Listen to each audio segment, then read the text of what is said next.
Looks like YouTube decided we're live. All right. Here we go. Cobra in a can. Howdy, everybody. Dr. Wilford Snakes Wilson here on behalf of Cobra in a Can. Do you live in a liberal cesspool where the criminals are running rampant and have no way to defend yourself because they've done outlawed firearms for law-abiding gun owners? Well, we've got the solution for you, Cobra in a Can. Whenever one of those dirtbags decides that they want to attack you or your family, you just bust out your Cobra in a can, open the can, and direct that there venomous cobra right at your attacker. And boys, let me tell you what, these snakes pack a punch. They are highly venomous, and I have never seen one of them fail to expand like one of them evil hollow point bullets that the government outlawed. Now, just remember, guys, there are other products like this. I'm not going to mention them by name, but just remember, don't ever bring a bee to a snake fight. To get your own personal Cobras, call 1-800-COBRA in a can. Again, that's 1-800-COBRA-INACAN. Definitely way too many numbers this time, but trust us, it'll work. But wait, there's more. If you call in the next 15 minutes, we will send you a free bee-proof vest for your Cobra. This vest is 100% guaranteed to be sting resistant, but has not been tested. Operators are standing by. Cobra in a can. Greetings to our loyal WFYL listeners around the world. Welcome back to your Philadelphia live stream, only on the Freedom Station. I want to thank each and every one of you for tuning in once again, because you still have the right to hear and the right to be heard. Ladies and gentlemen, my name is Mike G. As always, with me are Philly Chris, Russ the producer, gonna have to take a rain check from Liberty Lee. And you're listening to Mike G in the Morning with The Law Matters. And you can listen to our program every Friday at 7 a.m. Eastern, only on the Freedom Station, WFYL. So let's be heard. You know, I heard somebody talking about having a place where you can have conversations in a safe space recently. And Philly Chris, I think that our program has become that safe space for people who go against the grain. It's very easy to have a safe space when you're saying things that everybody in the mainstream media and pop culture agrees with. But it's much more difficult to do so and come out and say difficult things. And that's why I'm excited for us to be doing this special edition live stream. And I hope that our listeners and our viewers are checking this out by way of MikeGinthemorning.com. Philly Chris, what's that? MikeGinthemorning.com, Mike. Russ, are you there? We're going to have to wait 15 minutes for Russ to say it, right? MikeGinthemorning.com. MikeGinthemorning.com. We've got a lot of viewers and listeners through Twitch, as I've heard. I've had people reach out saying, loving checking it out on Twitch. People are checking it out on YouTube through our own YouTube channel, getting silence to the station's YouTube channel, just as a side note there. But thank you for checking us out at MikeGinthemorning.com. And with that, you know what time it is. Buckle up and enjoy the ride. We've got a very special opportunity this evening. We are live streaming an interview with Kash Beauchamp. He'll be joining us this evening to talk a little bit about professional baseball and how it's been politicized. I want to have our audience have the opportunity to learn a little bit more about Kash and his career and everything he's done in professional baseball over the course of several decades. Kash was the #1 overall pick of the 1982 Major League Baseball January Draft. Says a lot. Not a whole lot of those out there. #1 overall draft picks walking around. I've had the pleasure to get to know Kash. I'll say that at the outset. And I'm very excited for him to be joining us here this evening. Kash, are you with us? I'm with you, Mike. Good. It's great to be with you, man. And the Cobra in the can. I honestly, I'm thinking, where do I get one of these? You just got to call 1-800-COBRA-INACAN. There you go.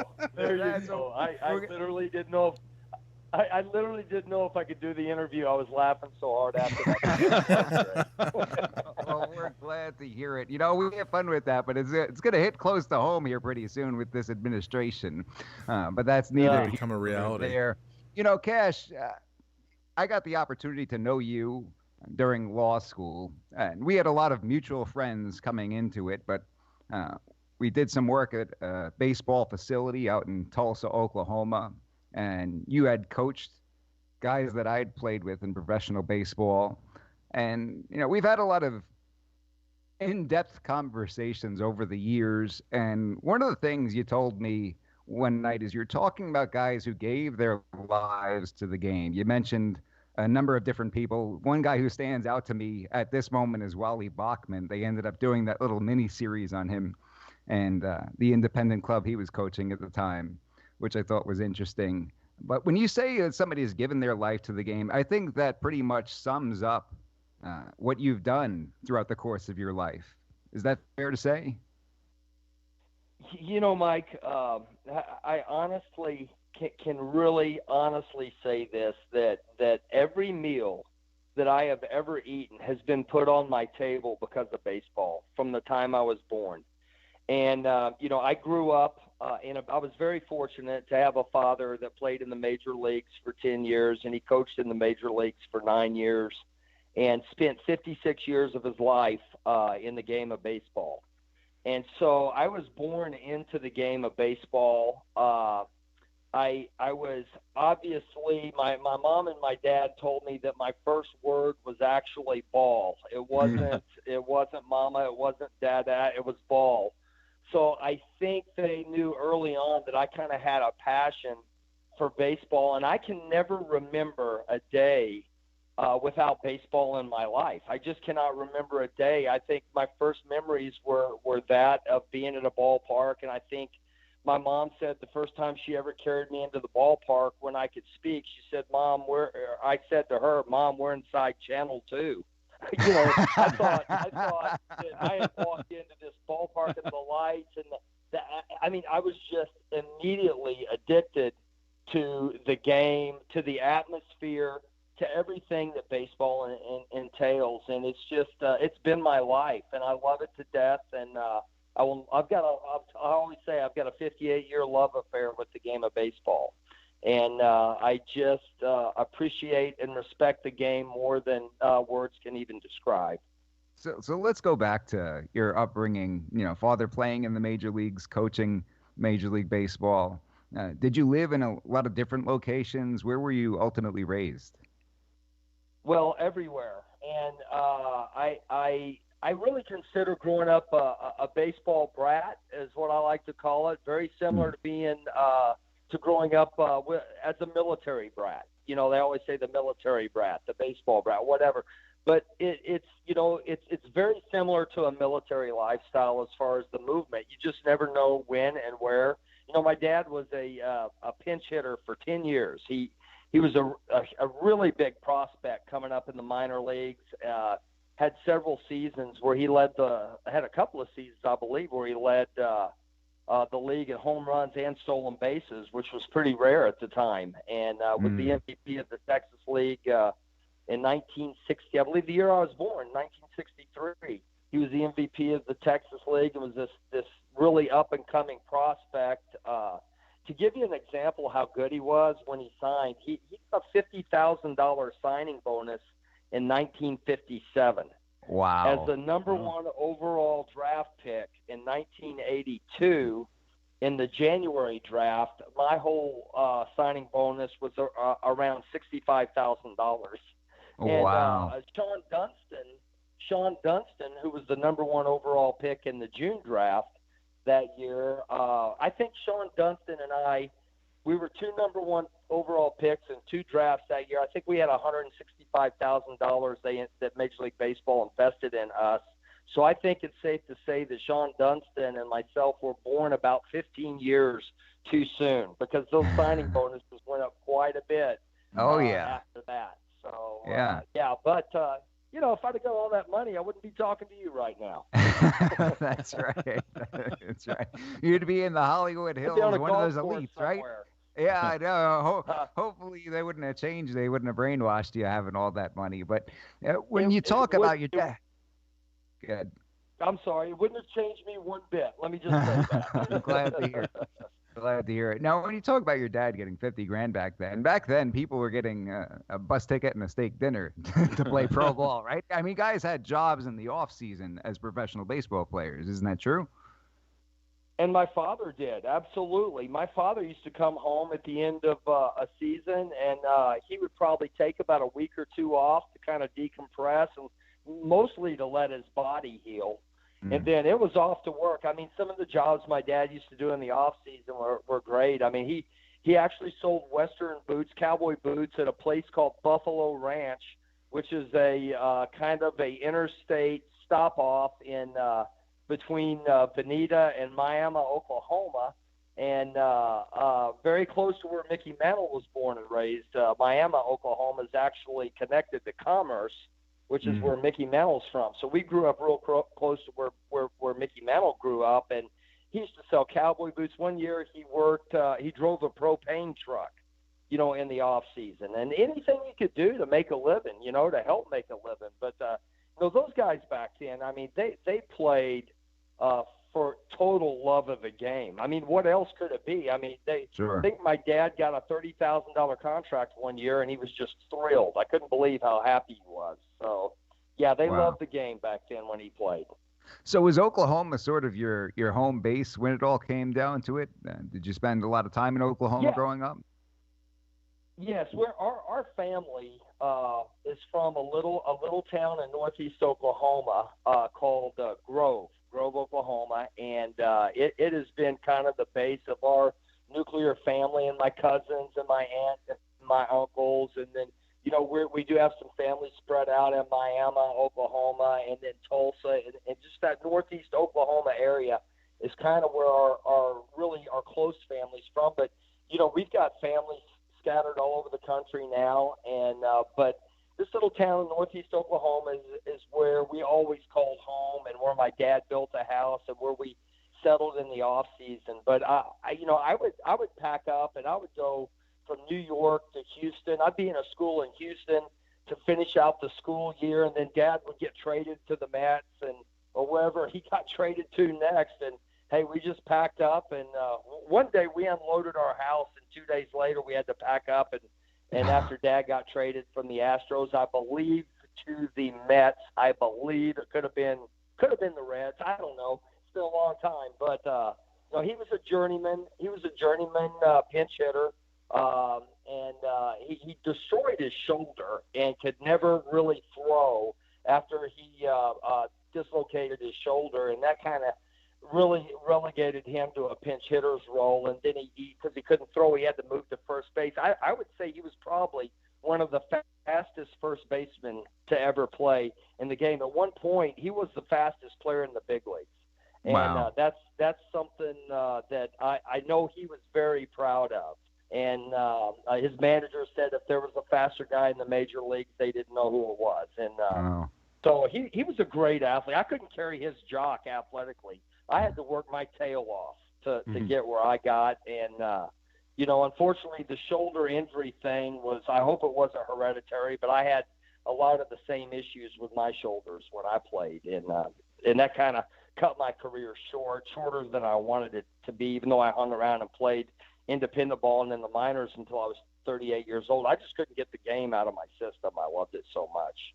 So let's go back a little bit, Cash. So you grow up Oklahoma as your home base, fairly small town. Is that an accurate way of describing it? Yeah, it was a town of 2,000 people when I graduated from high school. We were Oklahoma went up to 5A, I believe, at the time. There's 6A classifications now in high school, and we were a 2A classified school at the time. So a very, very small school, very, very small, quaint town. And honestly, I love growing up that way. It's almost like everybody in that town, even to this day, is an extended family. The town has grown quite a bit because it is a resort community that's on the biggest lake in the state. Grand Lake of the Cherokees is the name of the lake, and I believe they've held 2 Bassmaster Classic bass tournaments there. And Wow. that's kind of what we've become famous for over the past few years. In the past 10 years, they've had 2, which is basically the World Series of bass fishing. It's the biggest bass tournament in the world. And they've held that on the lake. And, when you grow up a lake kid, hey, we had boats before we got cars. We knew how to drive boats. It was great growing up like that on the lake. It was awesome. So growing up in a small town, being your home base, small town on the lake and in the country, how was it when you had to pick up and go to a place like New York and try to settle in and go to school among, city folk? Well, it was it was culturally a shock at first when I would say, obviously when my dad went to the Mets and we lived in a really lovely little community in Long Island called Rockville Center. But familiar. There was, I always tell people, this sounds horrible, but I got into a brawl one time on the field and I hit a guy, and it was a situation where I was hit first and I was just reacting, and obviously he came out worse. He came out worse off than I did, because you don't want to punch a base runner that has a batting helmet on. You hit me because you don't even feel it. So after that, somebody asked me where I learned how to fight. I said, well, heck, when my dad got traded to the Mets and some of those kick the can games that we played, or stickball games, it'd get pretty rough at times, man. So we learned how to, we played hard, and it was just a great experience. So all of it, I was like a blessed, very lucky kid to be able to grow up with a father as a Major League Baseball player. I saw how Willie Mays, Lou Brock, Bob Gibson, I got to run around the locker room with those guys when I was a kid. Those guys were my heroes, man. And I never took for granted the fact that I was an extremely, extremely lucky kid to grow up that way. So then fast forward a little bit, you become a very talented ball player in your own right and end up at Bacone College in Oklahoma. Yes, a college that nobody's ever heard of. I've heard of it. We played them. I'll be honest with you, Cash. Playing over at Oklahoma Baptist, we'd beat up on them. Yeah, absolutely. It was the NAIA school when you played them. They were 4 years. It was a junior college when I went there. And we actually had 5 players off that team. I know you're not going to believe this, the way Bacone is playing. I think they had to cancel their season last year because everybody flunked out. Oh, wow. Oh, wow. I mean, it's just really, it's really, the baseball there is kind of, I don't know what's happened, but there were 5 players drafted off that club when I was there. Wow. And we had a really good club. We had an ineligible player that cost us, we had to forfeit 28 games because an ineligible player played 28 games for us. And I truly believe that we might have had a good shot at going to the national tournament in Grand Junction, Colorado, because Seminole Junior College, as you know, is one of the bigger junior colleges. They were the Yankees of Oklahoma junior college baseball, and we could play with them, man. And they went pretty deep in the tournament and Grand Junction, and I believe we either split with them or we might have even won one more game than they beat us. But it would have been us and them, I think, playing for the opportunity to go to the Junior College World Series. But we never got the opportunity because we got banned from the tournament. And, so that was rough. But I had gotten drafted. Why was that player ineligible? That's a good question. I believe thinking back on it, he was a good player and a great kid.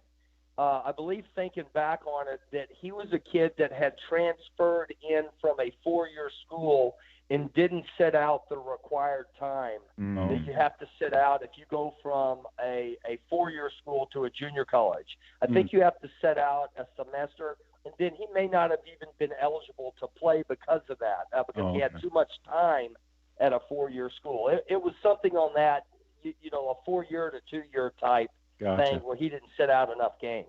And you So, should have been NAIA at that time because, we'd always joke that NAIA stood for the National Association of Ineligible Athletes. You know that, right? I do. I do. And I'm going to tell you something. There have been some great baseball players come out of the NAIA ranks. Oh, I mean, yeah. Brett Butler, the great leadoff hitter, went to Southeastern Oklahoma. Let's see. There's been several guys come out of NAIA baseball that have made it to the big leagues.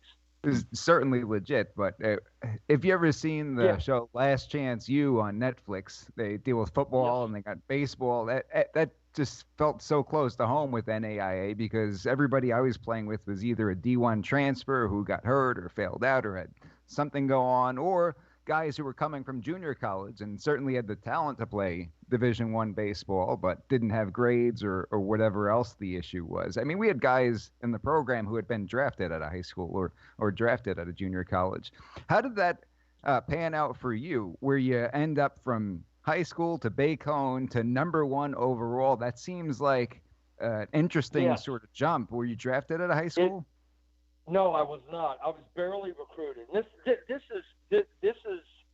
People always ask me, how did you just come out of nowhere to be a #1 pick?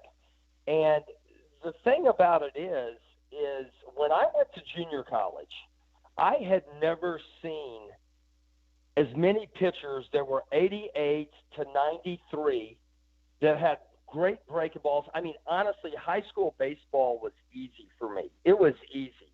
I bet I hit 480 in high school. I struck Wow. out one time my senior year. So I Wow. knew I could play the game, and I had the confidence to play the game of baseball, and I knew my goal was to play in the big leagues, obviously, and I was driven to it. But when I first went to junior college in the fall, I realized really quick that, in all honesty, Mike, the biggest jump I ever made in baseball was not A ball to AA or rookie ball to A ball or AA to AAA or even AAA to when I was on the 40-man roster and I got to play against a lot of major leaguers in spring training and big league games and whatnot. Those were not the biggest jumps. The biggest jump by far to me in baseball is high school to college. That's where, I mean, I could not believe how good every player was. Even in this little bitty junior college in Oklahoma. I mean, I honestly, the first 5 inter-squad games that I played, I got it stuck up my rear end sideways. Wow. Man. Seeing sliders for the first time, seeing great changeup, hammers, and velocity.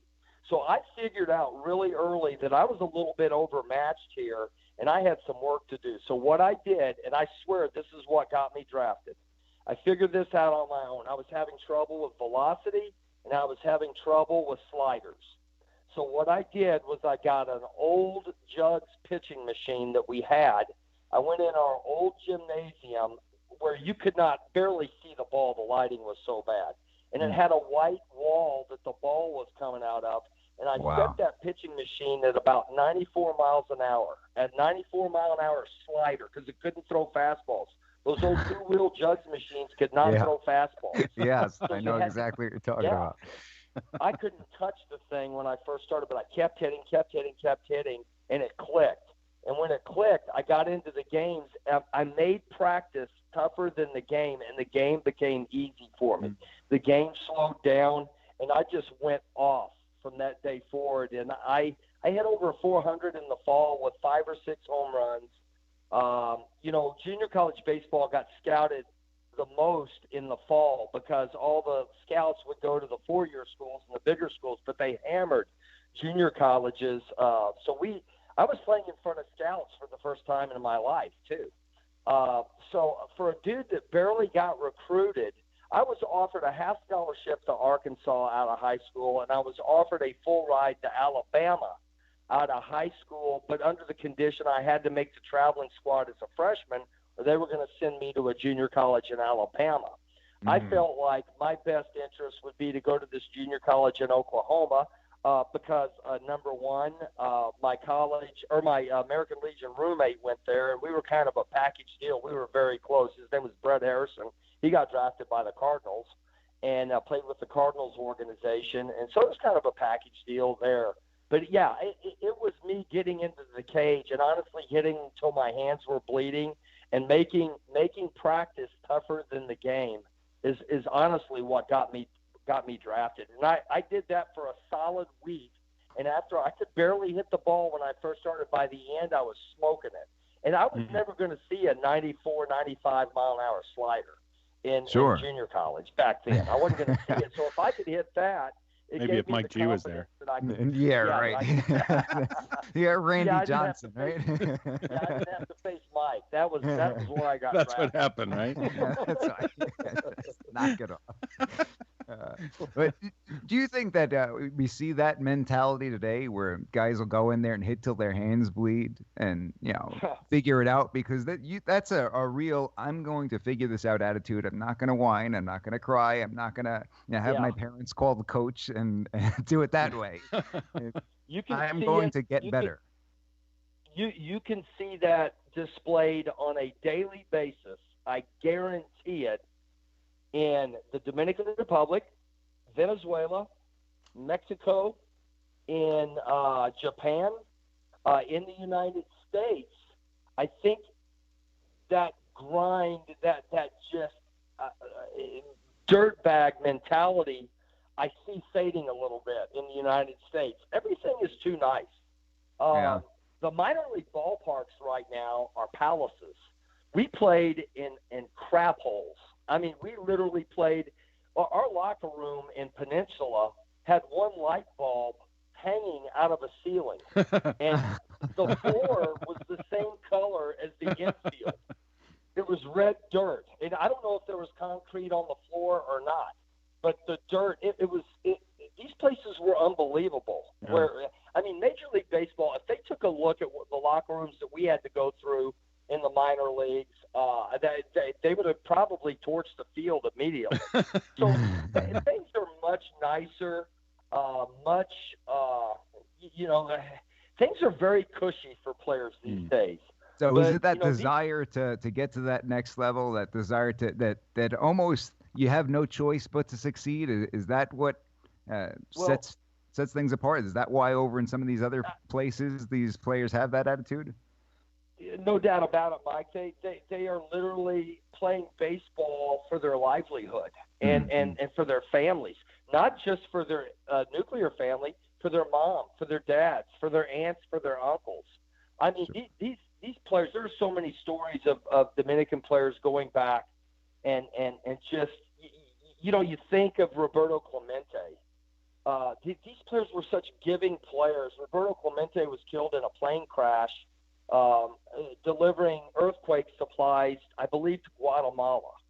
And he lost his life. I mean, he got his 3,000th hit on the last day of the season, and then we lost him that winter. And I remember just almost being heartbroken losing Roberto Clemente. He was Latin players to me, I have a great fondness for Latin players, and I have a great fondness for Japanese players in the way the Japanese players respect the game of baseball. They literally bow to the field on their way off the field. These kids will manicure the field almost as long as they practice. And the respect that they have for the game is just it's amazing. It's amazing. And they are disciplined and they execute like no others. And the Dominican players grind. They practice. Look. So Silvestre Camposano was the outfielder in the Blue Jay organization who drafted me, and this kid used a milk carton for a glove until he was about 14 years old, and he was the number one prospect in baseball. Wow. So the entitlement does not exist over there that exists here. Entitlement is the biggest factor, I think, with American players, and I truly think that the whole country now is entitled. Yeah, exactly. It's a microcosm of what's going on here. Right. Baseball is always just a metaphor for life, right? That's right. really, we see no what's doubt going on about in it. baseball. and it reflects the rest of the culture. Did you know Danny Craybaugh, a coach over at Oklahoma City, the Stars? I hate that I even have to say the words out of my mouth because of the rivalry that took place between us. Oh, you want to talk about fights on the field? Go back and watch some of those 2008, 9, 10, 11, OBU versus Oklahoma City. But I remember he said something to Coach Cox off to the side. I overheard him saying it. He said, "Starving wolves hunt better." And that always stuck out in my mind, right? Coach Craybaugh is a legend at Oklahoma City University. He really is. It's NAIA, correct? I believe it's the NAIA school, and they mash. They have a hitting coach named Keith Lytle, who is one of the better hitting. He's one of the better hitting coaches in college baseball. Period. Yeah, he was there when I was there. Was he with the Texas organization at some point? I think so, and I hope they were smart enough to keep him. He was a really good hitting coach, and he was actually in the independent leagues when I played independent baseball when I was making one of my many comebacks. So, he was the first year of independent baseball. I believe he was the hitting coach for Duluth Superior, the Dukes, and I played in Rochester in 1993. But I got to know him there, and then I worked. Coach Craybaugh let me work out a player one time. On his field, and he's a he's a quiet guy and kind of tough to read a little bit, but boy, what a great baseball coach and program he's put together there. Yeah, we'll leave it at that, Cash. I don't want to. Hey, OBU, listen. Don't hold back. Went to school. You guys can give them a run for their money. We beat them. We beat them at their place. We beat them at their place. And we didn't get to play him in the World Series. We certainly saw them over there in 2011. I'll tell you what, Oklahoma City University, when I was going to law school, when I was applying, sent me over some literature for Oklahoma City Law School that went directly in the garbage. That's how I felt about it. Well, it was definitely Yankees Red Sox with you guys. There's no doubt about it. Absolutely. So, Cash, I want to back up a little bit. I want to talk about when you first got drafted, right? And you're the number one overall pick. How does that feel to achieve that kind of a goal coming from being somebody who wasn't heavily recruited and going to Bacone and ultimately number one overall? That's got to feel pretty monumental, no? Well, let me just set the stage for you. I didn't know. I did know that I was going to be drafted in the first round. Okay, I did know that. I knew the Red Sox, the Reds, and I had heard that the Blue Jays were interested. Honestly, I wanted to go to the Red Sox. I'm not going to lie. The Red Sox were my favorite team growing up, believe it or not. I loved Fred Lynn. What was wrong with you? Fred Lynn and Jim Rice. Fred Lynn and Jim Rice were my two favorite players. Fred Lynn, I kind of patterned my game after him. He was a center fielder, wore number 19. And what I loved about Fred Lynn is he was fearless in the outfield. And Fred Lynn would crash. There's not a wall that he wouldn't crash into to make a play. And there wasn't a field that he wouldn't lay out and just Superman dive for a baseball. And I just really loved the way he played defense. And of course, he was the first Rookie of the Year / MVP in the history of baseball. And he just really made an impact. And I just kind of patterned my game after him.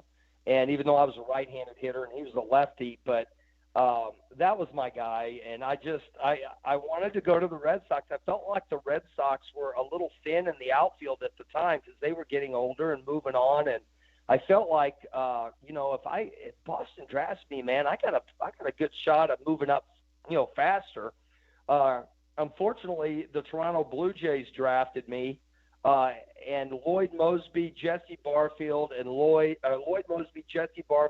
George Bell were three all-star outfielders in their prime, and I got stuck behind them, and I just could not. They were better than me. It was just that simple. All three of those guys were better than me. And Toronto kept keeping me in the minor leagues because they wanted me to play every day. Heck, I would have been fine with going up to the big leagues and being a fourth or fifth outfielder. Sure. Paycheck's a little bit bigger, right? Oh, yeah. Heck, yeah. You eat better. I tell you what. pizza was my favorite food coming out of high school, but so many nights we would get home late and there were no restaurants open. Domino's was the only choice. I never want to eat another Domino's pizza as long as I live. And I actually loved Domino's pizza when they first started. I got sick of eating pizza because that's all we had to eat after the game. So, yeah, the big league life, the big leagues is definitely where you want to be. I mean, hey, look, I made $600 a month my first pro contract in Medicine Hat, Alberta, Canada. I was paid $600 a month. Wow. Is how much I made. Wow. And guess what? I was the happiest guy in the world. Hey, Well, hey. you know, would you look at that? By the way, Philly Chris's grandmother and my grandmother rolling over in their grave hearing you talk about how you at one time enjoyed Domino's pizza. Just so you know. As Italian Americans from the East Coast, That's I right. got to just throw that out Let me there. tell you something, brother. New York City, where you grew up, now, we're talking Oklahoma pizza now. That is the same as New York City slices, brother. Well, And that's true. I could eat that stuff every day. It's a different beast there in New York City, man. Well, Oklahoma's got its own strengths when it comes to foods, you know, fresh meats. I barbecue. grew up on a cattle ranch. So it that's, doesn't get any better than that. Good prime rib. I think You know, when I ate at Cash's mom's house, I think they were killing the cow in the backyard before we ate it, right? pretty close. We actually took it, but it definitely came out of our pasture. That's what makes it so great. But hey, I'm into bison now. I love bison. I even like bison better than beef right now. It's phenomenal. It might be a little bit of sacrilege as an Oklahoma Baptist bison, wouldn't it?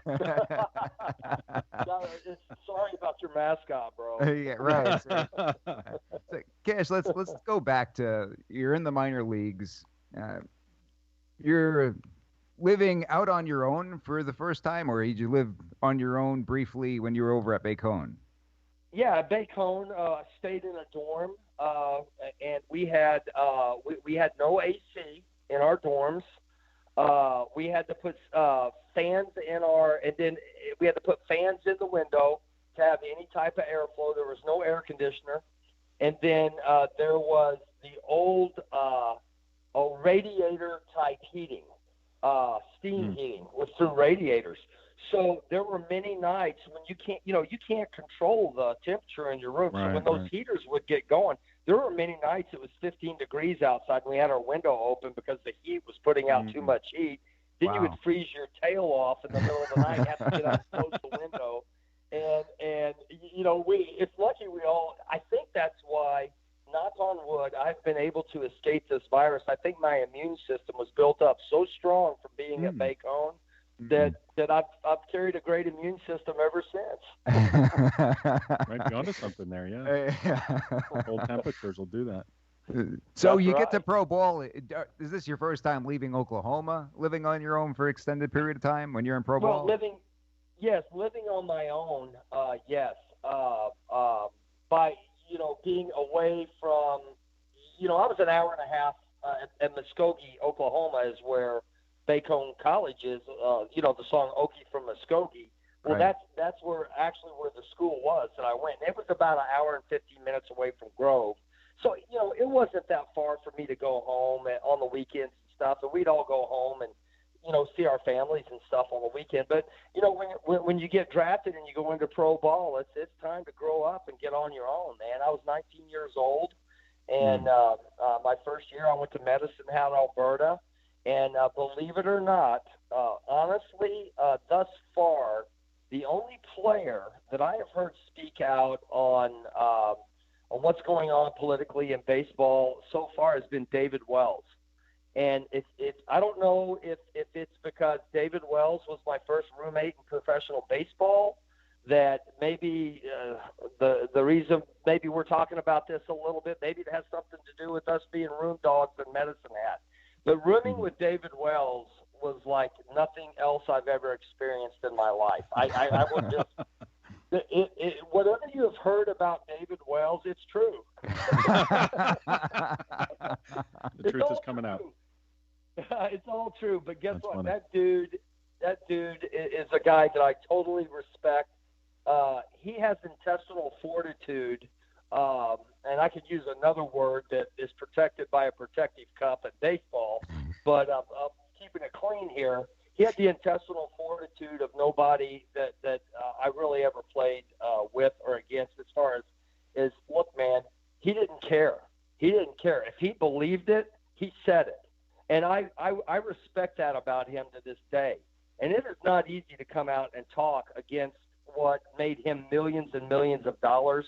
But in my opinion, he did a interview with Brian Kilmeade the other day, and I thought he crushed it. I thought he hit a home run, and I think he nailed it. And it's funny that David Wells came out and said something about baseball, because it's not funny, because I figured he might be the guy to do it. And it just shows you the type of guts the guy has. The fact that he'll come out and go against the grain and everything like that. So what was he like off the field? Because we know that on the field, once he gets between those lines, it's go time. If he's on the bump, you count on, he's a workhorse. It was go time at all times for David Wells. As soon as the game was over, it was go time. As soon as the game started, it was go time. The problem, and there's a story in David Wells' book, and he actually shares a story about me. He talks about Medicine Hat a lot in his book. Medicine Hat is where we played rookie ball. And the Blue Jays actually called me and said, would you mind rooming with David Wells? I don't think it's any secret to know that David Wells' mother was in the Hells Angels. And David grew up pretty loose as a kid. He did basically what he wanted. But man, could this guy throw a baseball? And the Blue Jays asked me if I would room with him to kind of set an example for him. But hey, I like to have a good time too. But I just couldn't hang with Wells. And the problem was, as a roommate, this dude, he only had to pitch once every 5 days, and I had to play every day. Oh, and this boy. dude, and it didn't matter if he pitched the day before. He threw a perfect game hungover in the big league. So, big that's league. common knowledge. Wow. Yeah. That's common knowledge, and he'll tell you that. And look, this dude, like I said, go time never stopped with this guy. So he would get through pitching, and he would go out and celebrate, shoving it up Idaho Falls' rear end. Wasn't Babe Ruth like that too? I think Babe Ruth was David Wells' idol, and I think honestly he mimicked everything. I think he mimicked everything he did. To be honest, true. Didn't he get special permission that one time to wear a Babe Ruth hat in a game? I believe I remember that. He won it at an auction. He won a Babe Ruth hat at an auction. Yeah, and he got special permission to wear it in a game. Wow. Yes, I don't know if he got special permission or they made him take it off. Maybe he begged for forgiveness rather than asked for permission. Yeah. He didn't tell anybody. He just wore it. He just wore it on the field. He got this flat-billed 27 hat that has no shape, nothing, and he wore it out there. That's great. And I believe they made him take it off because it didn't have the logo, the MLB logo on it, or whatever. Gotcha. Which is something we can talk about in a little bit later with licensing money and stuff, which, can be affected with all this stuff. But, I think Billy Chris was roommates with Babe Ruth in summer camp. That's right. That's right. Well, That's right. What did you think? Better pitcher or hitter, Chris? He was good at everything, It was just amazing. Good at smoking cigars and. That's right. Yeah, we had a good time though, boy. We'd go out after games, and it was fun. Awesome. So Cash, David Wells though was a David Wells. I'm so glad that I got to spend time with so many great characters in baseball back then. And we were brothers. We were all brothers, man. It was, we checked our politics at the clubhouse door. We checked nobody talked about anything. Chemistry is what wins championships. We won the league championship that year. It was the first Toronto Blue Jay team to ever win a league championship. And, it started off the great Blue Jay runs, man. A lot of those guys, Pat Borders was on that team. Pat Borders is one of my best friends in the game. I'm glad it's great that he is still in the game of baseball. I am waiting for this guy to get a manager's job in the big leagues. There's nobody more deserving in baseball than Pat Borders to run a major league club. The guy is ultimately supremely qualified to do the job. And he would be a phenomenal manager. He was the MVP of the World Series one year. He stayed so under the radar because he never self-promoted himself. But this guy played in the big leagues for 16 years as a catcher and never went on the DL, the disabled list. Excuse me, what do they call it now? The injured list. I don't know what they call it. It used to be called. They call it the crying room list. You get to go in the crying room with tissues, right? They have a safety room there at the big leagues now. Yeah, I still call it the disabled list. I know it's not politically correct, but hey, what are you gonna do? Yeah. Well, so you're talking about how all the politics were checked at the door. I totally get that. Spending college years in a baseball clubhouse. If you asked me, you told me I'll give you $1 million to tell you the politics of these other folks who you played with for all these years and spent all this time with, I don't know that I could do it. I don't know that we ever discussed that stuff. But another component that seems to be dragged into all this is the racial component. Now, I can tell you, in playing when I played, it really there were no issues. It really never came up, particularly. Right. And when you're in New York, you got a lot of people of different backgrounds, ethnicities. I mean, I played on summer teams where, there were 2 or 3 white kids on the entire team. They all had a vowel at the end of their last name, the Italian kids. But going out to playing at Oklahoma Baptist, you had, all kinds of different ethnicities in that same locker room, and it was never an issue. Now, you go back decades to when you were in these locker rooms early on. I know you spent a good deal of your life in locker rooms later on as a coach, but early on, back then, were there any issues racially? Let me just share my experience with a player that everybody knows. And there are really two, I guess, superstars that I remain extremely close to this day. And I just mentioned one of them, Pat Borders. Pat was like a brother to me, and people would actually get us confused. They thought we were built similarly. We look alike to some extent. So everybody always assumed we were brothers, like when we would be hanging out off the field and stuff. That happens to Mike and I all the time too.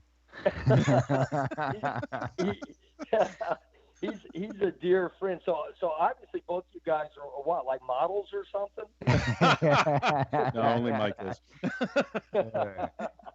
So Pat Borders is probably a guy that I would call a star player. The other guy is a guy that from a racial aspect, I got to share this story because David. When David Wells was, I read his interview with Brian Kilmeade, and honestly, he talked about the city of Kinston, North Carolina. Well, I was on that team, and in Kinston, and what David said in his interview is that the black players lived on one side of town, and the white players lived on another side of town. And I honestly don't remember that. The reason being is because Cecil Fielder was my roommate, and we lived in a dump.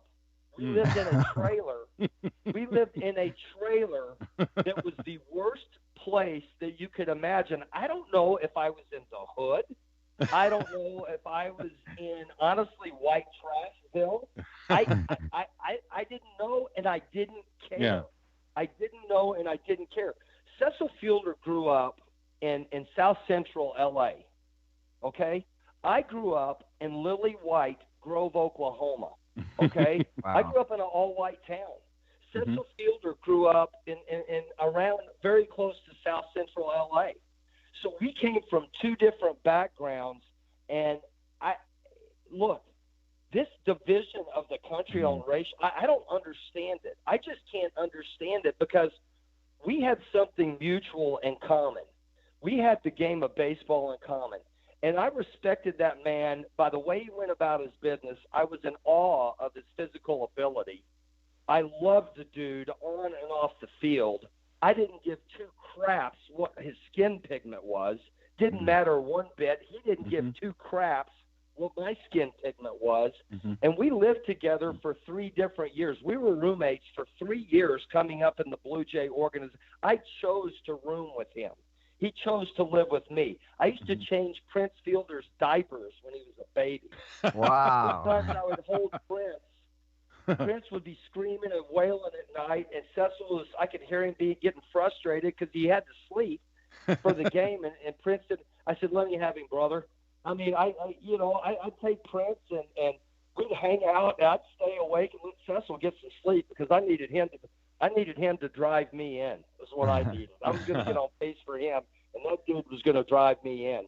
And look, we would play spades in the morning. We'd play spades in the afternoon. We'd drink beer after the game. I mean, talk about the game, talk about hitting.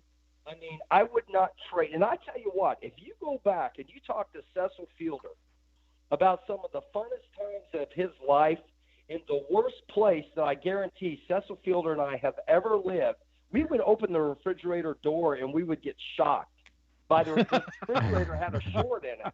If we were not standing on the carpet, I don't know why standing on the carpet, but we would have to stand on the carpet and reach around and open the door. So if we were on the wood or the concrete or whatever the floor was, it would shock the pee out of us. So, I mean, we lived in a place that had ants running through. I mean, it was a dump. Wow. But I tell you what, I would not trade those times for any times that I've spent with guys when I got, to big league camp and got, a little taste of the big leagues, playing in the Bay Bridge series and whatnot, and staying in these, $300, $400 a night hotels.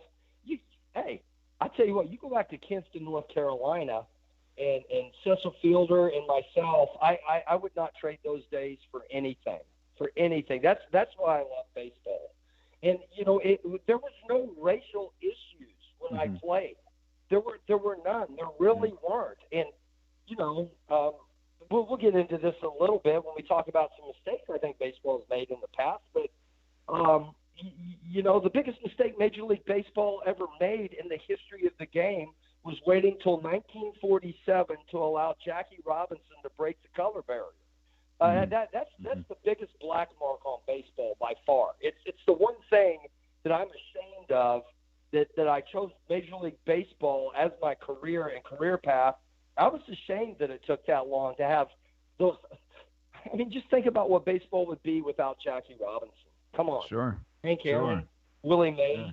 I mean, you got to be kidding me. Cecil Fielder's a kid growing up in New York, 1996 World Series champs, right? Absolutely, and a guy that hated to strike out. He hated to strike. You listen to players, the guy hated to strike out. He hated. He had a strike approach. Are you listening? He had a two-strike. He was one of the best two-strike hitters I've ever seen in the game, and he hit 50. I think he's one of the few guys. I think he might be one of the last guys to hit 50 home runs in the big leagues that hadn't messed around with some type of PED. I mean, before the PED craze broke out, I guarantee he was the last dude to hit 50 in the big leagues that wasn't on PEDs. That dude was legit. That's a good point. Yeah, it didn't seem like that would have been his style, right? No. This guy knew how to hit the baseball, and I was blessed to be around him and to have him as a friend. And we are still, I talked to him about a week ago. And I think everybody that's the praying type, I would like to ask for y'all to pray for Cecil. He's getting ready to have a kidney transplant. Oh, wow. And, wow. He's been on dialysis for the last couple of years, and this guy is his personality is magnetic, and he has not changed. This guy has to go through dialysis all the time. And but I offered him one of my kidneys. I think he was afraid to take it because he would be a real red ass when he came out of the procedure. But I honestly offered. I said, bro, if we match up, you can have one of my kidneys. I mean, I'd give that dude my kidney in 2 seconds. And, wow, that's a true for friend. all the things that he taught me about hitting. Yeah. Well, yeah, definitely everybody pray for Cecil Fielder. If there's anything that we could put out to our listeners that would help out, we'd be more than happy to do so and certainly send him our best. But the fact that you guys are still so close to this day really shows the type of bond that you formed out there in the 1980s. We just simply refuse to let politics, no matter where. I don't talk to Cecil about where he stands. I don't care where he stands on in the political realm. It makes two craps to me where he stands. Seems like people have forgotten how to do that now. Yeah. Yeah, is that a lost art? It seems like it. Well, one of the things that touched me that you said, Cecil, too, is you focused on what you had in common. And now everybody's focused on what they don't have in common. So I think that was a good message in there, yeah. The only way this country is going to come back together is to find some commonality, some common bonds, or a common enemy. It's like baseball. When we play rivalry games in baseball, hey, we turn it up a notch. We turn it up a notch. When the Yankees and Red Sox play, there's a different vibe than maybe the Yankees and a team that's that's in last place. And it's a different vibe. And it doesn't matter if the Yankees and Red Sox, what place they're in, that's always going to have some juice. That's going to have some juice. And Cecil and I, our relationship just shows how the fact that we're still friends. And this is a scary interview for me to do. It really is. But it's time for people to step up. And it's time for people to do some things to bring this country back together. We are a divided country. Absolutely. And we have got to find some common ground. We have no middle. There is no middle in this country. It's right or left, and that's wrong.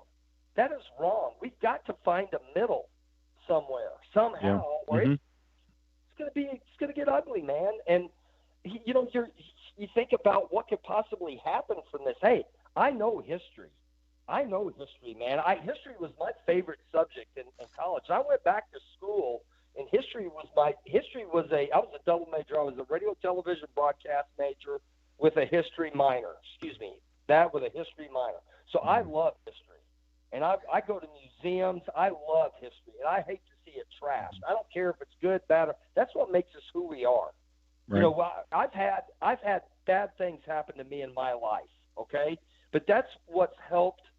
The bad things in my life happen for a reason, to make me better or to teach me a lesson, on how to be a better person. So, I'm just really, I've never seen, I just can't believe that we're sitting in America right now, and it is what it is. It's hard for me to believe that this is even America. I've played in Venezuela. I've been to the Dominican Republic, played in Puerto Rico. I know what third world countries are like, and I know what third world elections do to countries. Okay, and that's the big issue that we're talking about here in baseball is elections. Sure. I'll tell you this: a third world election will lead to a third world country. I do know that. I've seen it in Venezuela. I've been there. I've experienced it. I have many, many friends there. And I pray for them daily because it's bad over there right now. It's very bad. I mean, they're eating their zoo animals over there, for God's sakes. Sure, sure. I mean, it's terrifying. It's terrifying. Yeah, it is. I've seen it. I've lived it. So I want to back up a little bit because it sounds like you've got some advice for people sort of from the 1,000-foot view, which brings me back to the fact that you're a coach and you've been a professional coach for a long time. We sort of got into talking about your career as a player, but you get done with your playing career. How quickly are you transitioning to being a coach? Well, when my playing career ended, okay, I played a lot longer. Look, I am basically, I honestly feel like the movie Bull Durham owes me some royalties because I do believe that they could have used my career to be Crash Davis. Is Cash Davis. I know. I mean, when I watched that movie, I kept saying, that's me. That's my career. the guy that just is a career minor league player. And I played around 14 seasons. I never played one day in the big leagues, but I played 14 years in the minor league. So I learned a lot about the game, and about the last 4 or 5 years of my playing career, I really started focusing on what else am I going to do? Baseball's been my whole entire life. What else am I going to do? I mean, it's who I am. I'm a baseball man. I mean, that's who I am. And so I started really studying the game, studying managers, managerial styles. Of course, growing up in a locker room, even in the minor leagues, being a bat boy for my dad's team, he managed in the minor leagues.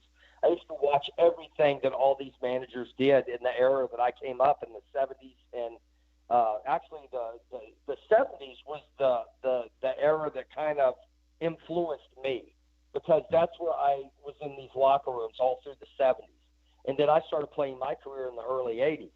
So and the game was pretty much played the same way in the 70s and 80s and even into the 90s, started going haywire somewhere down the line with how the game has just totally changed and how they don't want certain people in the game anymore, it seems like. And I'm talking career baseball men that have given their lives to the game like me.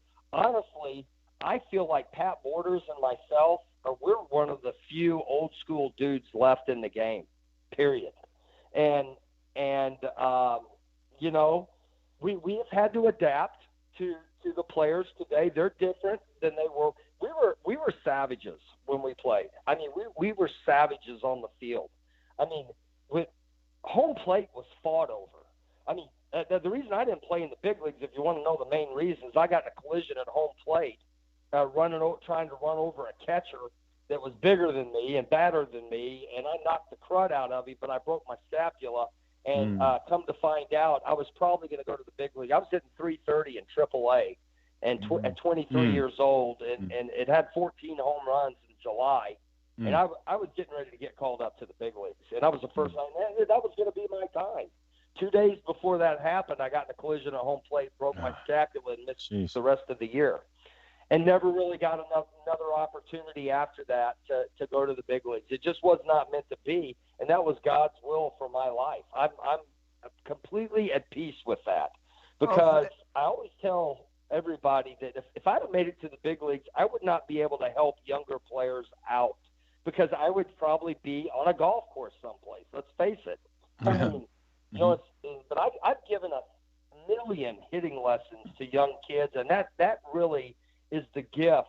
That's why I didn't make it to the big leagues, because I was meant to learn everything I was supposed to learn to help kids out and younger players out that are struggling. And I can really help players out that are struggling mentally and physically, because I've been there myself. And that's what I've tried to learn and take from my gift of baseball, is really to give back to the game. And that's where I'm at in my life right now. Well, that's certainly a positive outlook on it. But, the new school guys would probably say something along the lines of, well, if the powers that be and the people making these decisions had only changed the rules to make it that you didn't have that collision, they could have protected you from yourself. And it's their job to protect the players. The players don't have any accountability when it comes down to this. And for somebody who's obviously had a lot to lose in that situation, you don't seem to take that attitude. No, there's no way. I don't even get drafted, bro, if I don't play the game like that. If I don't play the game like Fred Lynn played it, and Fred Lynn, to me, was a first ballot Hall of Famer.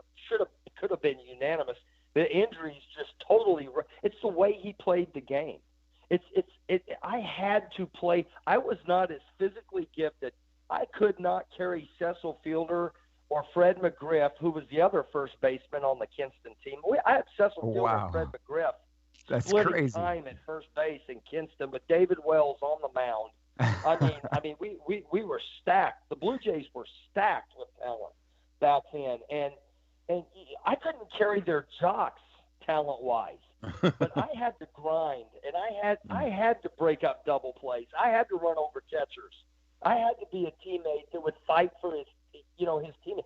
Let me say this: the only racial thing that I ever saw in my career, all right, and I'm serious as a heart attack. We were playing in Asheville, North Carolina, all right, and Cecil Fielder was playing first base, and it was Thirsty Thursday. And what that means is beer is 10 cents on Thursday in Asheville. And guess what? Who shows up? All the college kids show up. All right? It's just packed full of college kids getting just absolutely trashed. By the fifth inning, it was a circus. It was a zoo. They were throwing stuff at us. We were the visiting team. Cecil Fielder was a target because he was so big. And people made fun of him. They called him – one guy called him Orca in the stands. And the guy literally had a fish on he went and bought like an amberjack or a tuna or something. Really? Had a real fish on a cane pole waving it to Cecil saying, hey, Orca, nobody could take ragging better than Cecil Fielder. I've never – he had a disposition about him. He could laugh at it. It pissed me off. I'm not going to lie. It used to make me mad.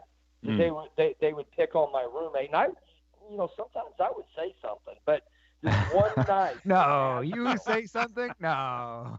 Well, let me tell you about this. Know what you said. One night in Nashville, North Carolina, they crossed the line and they used the N-word. And that's the only time I ever saw Cecil bristle and react. He turned and he kind of walked over, and I saw this, and I was running off the field from center field, and I heard it. And I saw Cecil react and kind of stop and look and kind of look confused, like he didn't know what to do. Let me tell you, the first two guys trying to crawl into the stands were Pat Borders and myself. Okay? Go get him. We both look. I tried to get up in the stands. I'm not going to lie. Sounds like it was warranted. I literally tried to get up into the stands, and the umpires had to come down. It was getting nasty. Yeah.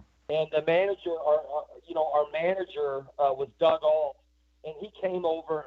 The late Doug Alt. He had 2 home runs for the Blue Jays on opening day of the history of their organization.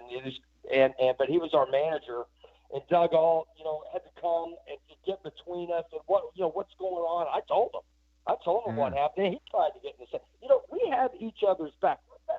The racial stuff didn't play when I played. It was common respect, and it was respect for your teammates. And we were brothers, man. It's a band of brothers, man. There ain't no race in a foxhole. Mm-hmm. That's true. When you're in a foxhole with somebody, we're on the same team, man, trying to do the same thing. Mm-hmm. And honestly, there's no difference. And look, man, there were times when we looked at the game of baseball as a mini war. I mean, we used to fight on the fields. Our umpires, our managers would get after umpires. I mean, nothing like it is, Lou Piniella style. Right. Mm-hmm. I mean, it was just a different game back then. Political correctness was non-existent, but man, you just didn't cross certain lines, and they crossed the line in Asheville that night. And that's the only racial thing that I remember in the game. It was a fun game to play in the 80s, man. It really was. It almost seems like the political correctness nonsense is just a distraction, because ultimately you guys had it right when it was all about respect. And respect is what it ultimately comes down to, right? It's this simple, and the man gave his life for it. Dr. Martin Luther King is probably – somebody asked me one time, I remember getting asked this, who would you like to – if you could have dinner with anybody, who are the 3 people that you would like to have dinner with? That was asked to me one time in college or in a class, and my 3 answers were Jesus Christ, Babe Ruth, and Dr. Martin Luther King. Those are the 3 people that I wanted to have dinner with, because I believe Dr. Martin Luther King nailed it. He nailed it when he said we need to judge people by the content of their character and not the color of their skin. And I learned that. I was alive during the civil rights times. I don't remember a lot of it. I do remember Bobby Kennedy getting killed. I do remember that. I remember watching TV, and I was asking my mom, what happened? He was he was a warrior for civil rights. And, I do not remember Martin Luther King's assassination. I do remember Bobby Kennedy's, but I know what, and Malcolm X, I knew what they stood for. And, I feel like they fought that battle and they gave their lives for it, and they were right. And I don't know where it got crazy, man. I'm disheartened. I'm disheartened with a lot of things. I'm sad. We've gone backwards. We've gone backwards. Yeah. We don't need this. We don't need to go back to civil rights. We whipped it, and we got to come together. We've got to come together as a country. We have to find common ground. We have to look for it. We're looking for hate instead of love. It's that simple, man. This is good versus evil. This isn't Democrat, Republican. This is good versus evil. This is good versus evil stuff going on in this country right now, man. And so you better decide what you got to know what good is before, because the evil is in my beliefs, which I'm a Christian. I have no problem saying it. I'm proud of it. I'm a Christian, but the opposite of being a Christian, man, is there's God and there's Satan, and what I believe. And I believe Satan is the biggest deceiver in the world, and he is deceiving everybody right now, unless you know the difference. And that's where I come from, and I'm not afraid to say it, and I'm not ashamed to say I'm a Christian. And I wear a cross around my neck every day, and I'm not a perfect Christian. I'm a sinner. Were you raised that way, Cash? Were you raised that way? I was raised that way. I was raised in a church. I was raised in a Methodist church, okay? But look, man, I had my rebellious times. I'm not going to lie. There was a time in my life that I had to come back to this. I had to come back to my religion, not my religion, to my beliefs. I had to come back to my beliefs. And after I grew, I thought I could do everything on my own. I found I could do nothing on my own. Every time I tried to do something on my own, it backfired on me.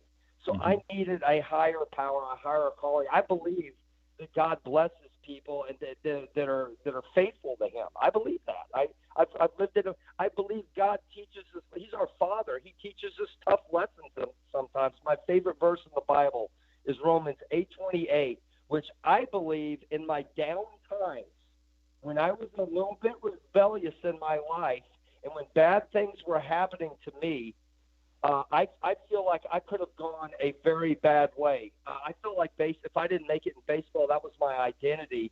And I thought about, like, if I ever got out of the game, could I even survive? Would I even want to live? Yeah. Things like that. And Romans 8:28 says, for all things work for the good for those who love the Lord and are called according to His purpose. And people mistake that verse into not all. They think all things, not all, even bad things, work for the good. And the bad things in my life that have happened to me, when I look back, the collision at home plate, I look back at that where I was destroyed by that. I knew, I didn't even, my dad told me 2 years later that I was going to get called up to the big leagues the next day. He kept that from me for 2 years because he knew what it would do to me. Sure. But he also knew I had to play the game that way if I was ever going to make it. And so that could have crushed me. It might have been a suicidal type moment for me. But that verse got me through every tough times in my life. And I couldn't figure out why bad things were happening until sometimes 5, 6, 10 years later. Oh, that's why that happened. That's why that happened, because I can use that as a lesson to help a young person. So, my Christian faith, and look, man, I am not a perfect Christian. I have a bad habit of cussing when I'm around baseball. A bad habit. And I cannot you and anybody else who's ever stepped between those lines, Cash. I don't know what it is, but when I get at the ballpark, I try to stay clear of some very bad words, but I got a potty mouth, man. Russ, get the delay button ready. Yeah. Hey, look, he told We don't my have a card delay told button. me, he said you can't cuss. I said I'm going to do my best, brother. Oh, we've told that to other people, and they totally ignored Mike. By the way. Yeah, yeah. Yes, we had that happen too. Well, Yeah. That's right. I know the George Carlin words. I think that'll Okay, get yeah, you yeah. through Just it. stay away from those.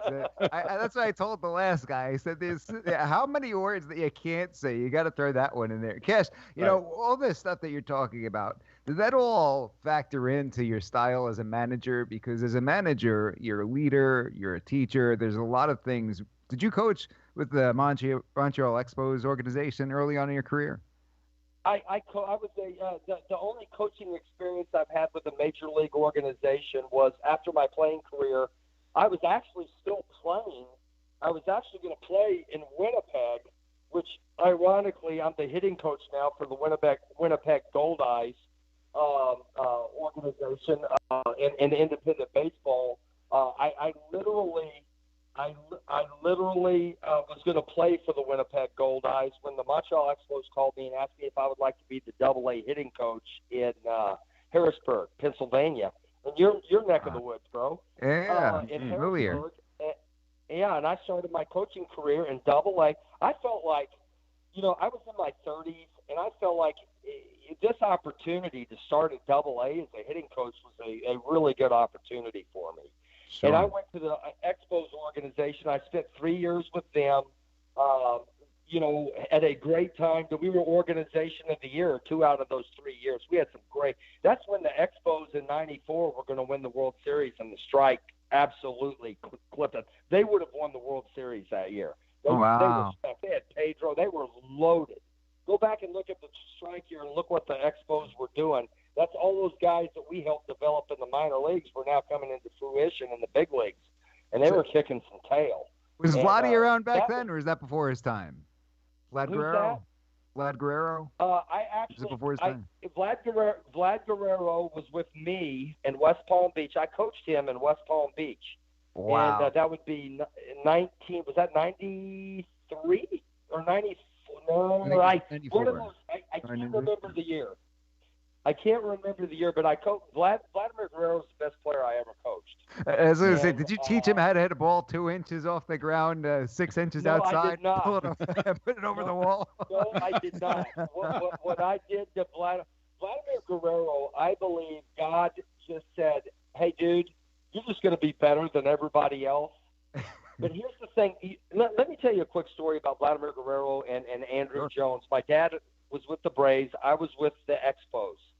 We would argue who was the better player, Andrew Jones or Vladimir Guerrero. There was a big argument in baseball. Who was the number one prospect in baseball? Was it Vlad or was it Andrew Jones? And I kept sticking with my guns, and it was Vladimir Guerrero because I saw Vladimir's work ethic. All right? Vladimir sweated, grinded, hit, worked.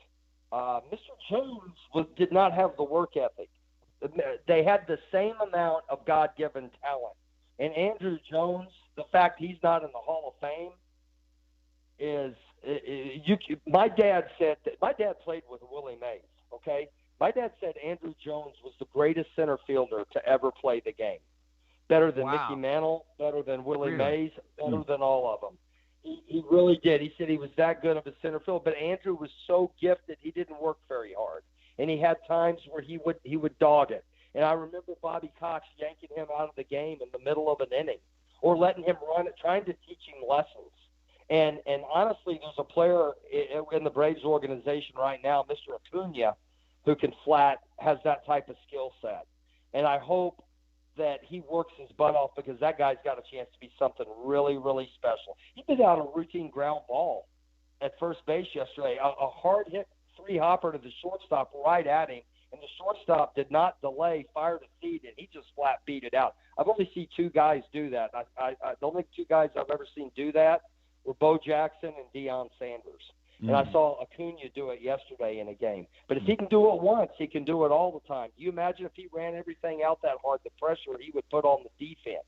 Bo knows. When you talk about my coaching and managing career and style, yes, I was a hard-nosed, tough, old-school type manager.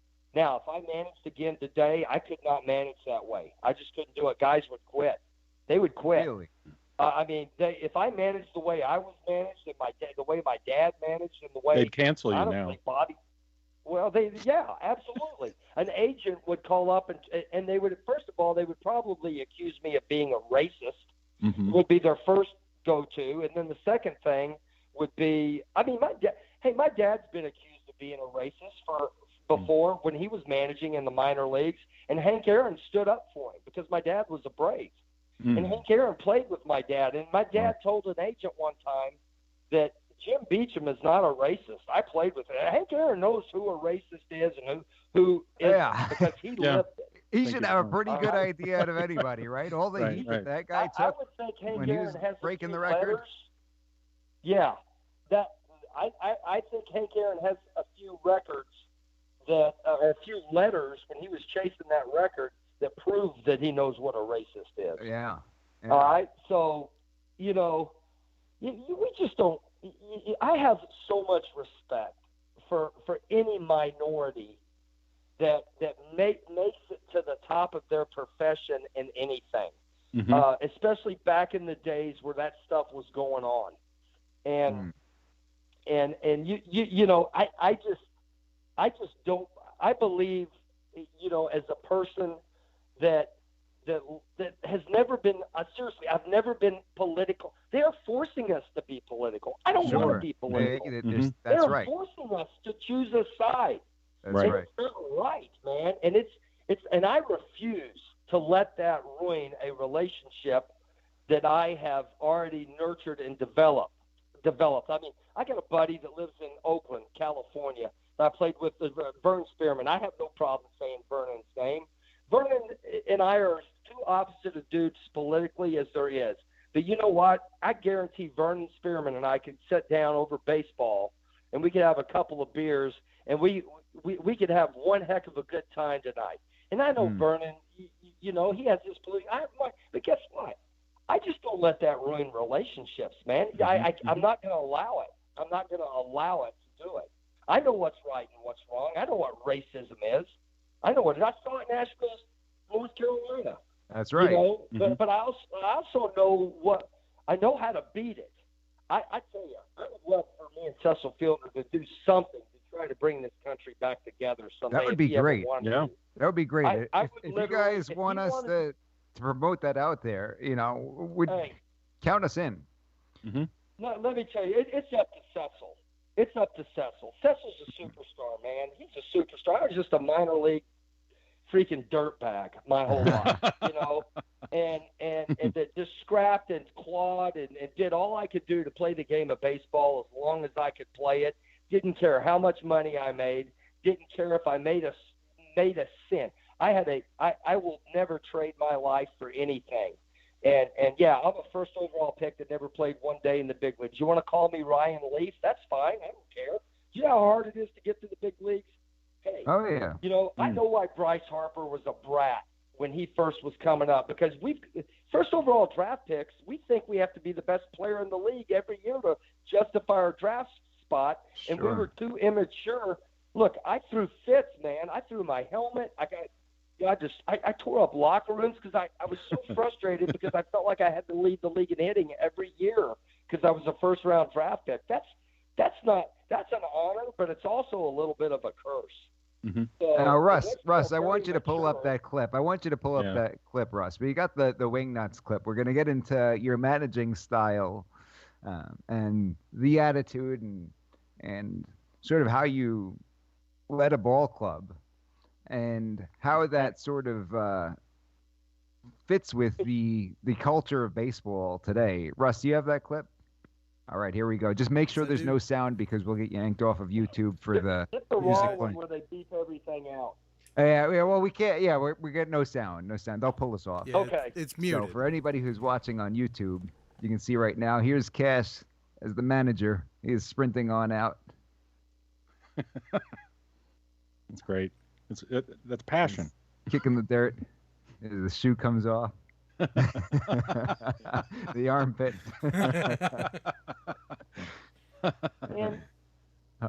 Hold on. The dip comes out of the lower lip. Yeah, I used to dip. I did quit dipping.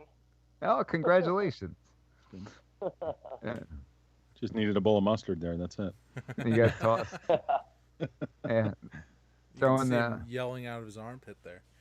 yeah. That's right. So Yeah. and this is my favorite part though. You gotta get the weights right. Is he gonna like take down the fence? Takes the batting weights.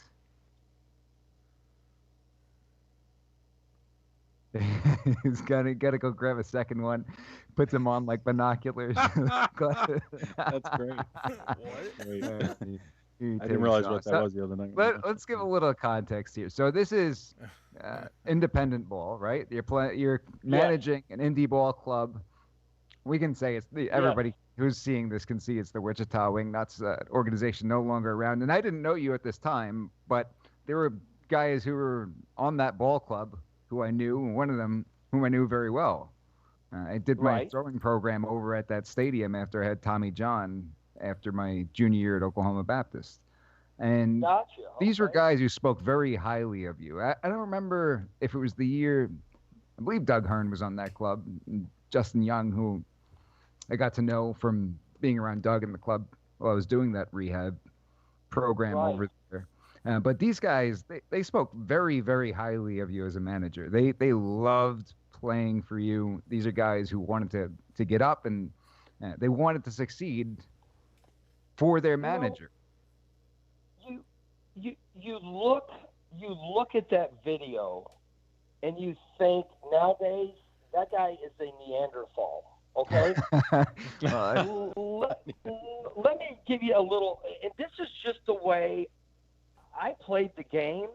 I played the game just like that. That's the way I played the game. At times angry, but that's what got me going. You know what I mean? I played angry at times because it gave me adrenaline. It's weird. It's just really weird. I hate losing. I hate the reason I don't gamble is because I hate losing more than I enjoy winning. And I want to beat somebody so bad, I will stay and I will stay there and I will keep gambling until I beat them. Sure. And Right. That doesn't work.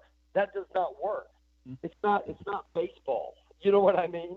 The odds are stacked against you. So I had to quit that early because I hate losing more. I hated losing, but what losing did was it inspired me to be better, to play harder, to play tougher. So some context on that. Excuse me. We had lost 5 in a row. This team we had not beaten the team we were playing at all in the season. They were just better than us. They ended up winning the league championship that year. And we hadn't beaten them yet. And I had gotten into my team's rear end pretty good a couple of nights before. And I felt like they were down. And I felt like we had come off a long road trip. We had no energy. And I felt like at the time and this one umpire had kind of given us the business for a couple of 3 games in a row. So this stuff had been building up. It had been building and building and building. And there was a player at the beginning of the game that had a check swing. The bat didn't even leave his shoulder, and the home plate umpire rang him up. And he didn't even know he was out because the umpire didn't say anything. He thought it was a high fastball, and the bat just barely left his shoulder, and that was a check swing that could have gone either way. But this comes back to the beginning of the game, and so when that happened, it was our leadoff hitter Blake Galen, who is still playing to this day. I love this guy. I've got this guy's back because he plays the game the right way. You know what I mean? If a guy's going to bust his tail for me, I got his back. I have got this guy's back. So he starts arguing. I don't even know what they're arguing for. I go down there, and then the umpire immediately just starts screaming at me. Doesn't even let me have a say, and it was on right then. I had I was red from that time on, and I told my pitching coach, I said, "You better get ready. One more bad call, and I'm gone, bro. And I'm gone." I told him. I said, "I feel it coming. It's coming." And so there was another check swing, and I asked the guy in the initial argument to get some help at first base. Mm-hmm. The first base umpire is there for a check swing. That's reasonable. Yeah. I asked him, could you please get some help? He goes, you get your butt back to third base, or I'm going to ring you. I'm going to run you. That's what he said. And One of those guys. Get some, Tough guy. get some help. So there was another check swing, and when the guy checked swing, he didn't get help. He looked right at me, and he said, yeah, he went. He come on. He's no, I'm just not kidding. one of the. I'm not kidding. He goes, yeah, he went. He looked at me. He didn't look at the other umpire. He didn't get help. He looked at me. Okay, and then it was on. It was on right there. Now, what happened after that episode, I get tossed, I'm gone. Guess what? Funny, we scored 4 runs with 2 outs in that inning. Wow. We beat these guys for the first game. And we ran off a 4-game winning streak. You got him up. I mean, as a player, when the coach has got your back like that, sometimes they got to get tossed, and that's part of the game. That's what drives me nuts about the game today. There's so many things that they're trying to take away from the game that are just part of the game. Look, we're getting into where we're starting to creep into what's going on in baseball right now. Sure. If you tell me that if you listen to the crowd when that was going on, they were going crazy. Listen to the crowd noise. Oh, yeah. Didn't you sell out every game for the rest of the season? Didn't you sell out every game for the rest of the That's season? a good point, yeah. So did we sell out? I'm pretty sure you sold out every game for the rest of the season. It was something ridiculous like that. Let me say this. I bet if you look back on the attendance, I bet that year we had the highest attendance in Wichita Wingnut history. I'm sure it wasn't even close. I'm sure it wasn't even close because I remember as a college player at the time seeing this on TV because this was all over national television for several weeks in a row after this. Now I didn't know you at the time, and I see this. I'm like, wow. That I thing. want to see that guy. Bro, let me tell you something. I've had 5 or 6 arguments way better than that one early in my career. Earlier than that. Yeah, I've had some that were way better than that one that just didn't get on video. But that thing right there, and the reason I did that was for the exact same reason I did it then, to fire my ball club up. We needed a spark. We needed something, you know. And, it's just that's the way the game was played when I grew up. When I grew up and when I played. It's the way it was. So what else? Hey, we're all influenced. I mean, great. You're a guitar player, Mike. Great guitar players have influences.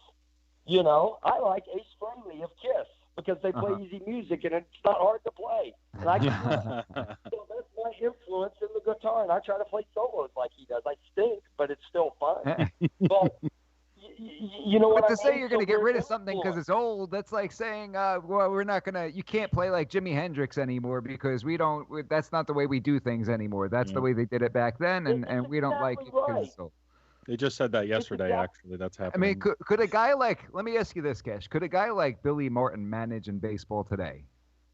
Yes, absolutely he could. Why well, would the culture accept Tell him? me why That's he what I'm could. saying. That's what I want to know. Why could Bill? Well, yeah, Billy. Now, look, Billy Martin would need to clean it up off the field, but that guy on the field is an absolute genius. He's the best manager I think's ever managed. But he was a fiery guy, is what I'm saying. Would he be accepted among baseball and the culture they've got today? A guy like that. Could you imagine losing a guy like that from baseball history? Let me tell you something. You could not believe if players really the problem with baseball was when players started making more than managers. That's where the power. Hey, do you remember Billy Martin? Reggie almost went to blows in the locker or in the dugout. Sure. Yeah. I mean, that would never happen today. Reggie needed that, man. Reggie needed that. Reggie played for Billy better than he played for anybody because he used his anger to motivate him. You know what I mean? And I'm telling you, my job is not to be my players' best friends. or to be their buddies. My job is to make them as good a players as they can be and get them to play as hard as they can play so they can get out of indie baseball and back to a major league organization. That's my job. And honestly, independent baseball's lost their way too. All they care about is winning right now. Independent baseball is supposed to be helping these players get back to Major League Baseball. And all they want is just to win. It's win at all costs. These owners, they just want to win. Because they're egomaniacs, and they want to say their team, that all these owners want to brag to each other that their team's better than the other team. You know? So it's to me, baseball started losing its way with these when a player makes $20 million more than the manager, who's really got the power? Come on, you know what I mean? Unless somebody has an owner that gives the manager carte blanche to be Billy Martin. We need an owner that says, I want a Billy Martin. Sure. I want a guy that can fire my club up. I want a guy that wants his players edgy and hard and not soft. I want a player that gets his what? Do we see that though? I mean, or do the guys who deserve the job get the job today? Is that the way it works? There's a lot of justification of multi-million-dollar signing bonuses going on. Where I've seen many, even when I played. See, I like to think that I played like a 50th round draft pick, even though I was a first overall pick. I played with that and you can ask anybody who's played with me. Ask Fred McGriff about some of the outbursts that I would do behind the dugout where nobody could see me. But I destroyed a bag of Diamond Dry one night, and I was sweating so bad I came out and I was a different color. I mean, the Diamond Dry blew up all over me. I was sweating so bad. I had mud.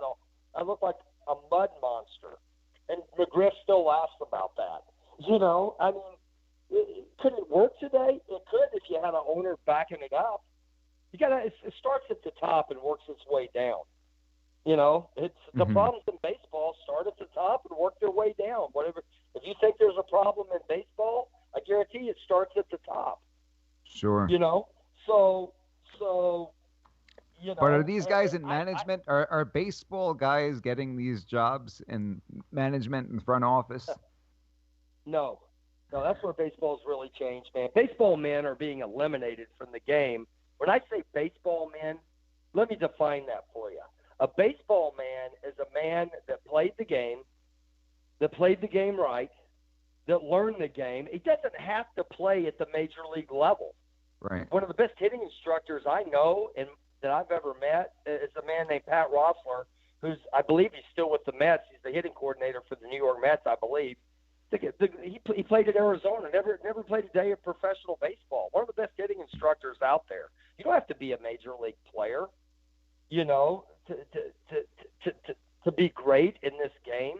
But a baseball man is a man, to me, that has given his life to the game. And it is his life. It is his life.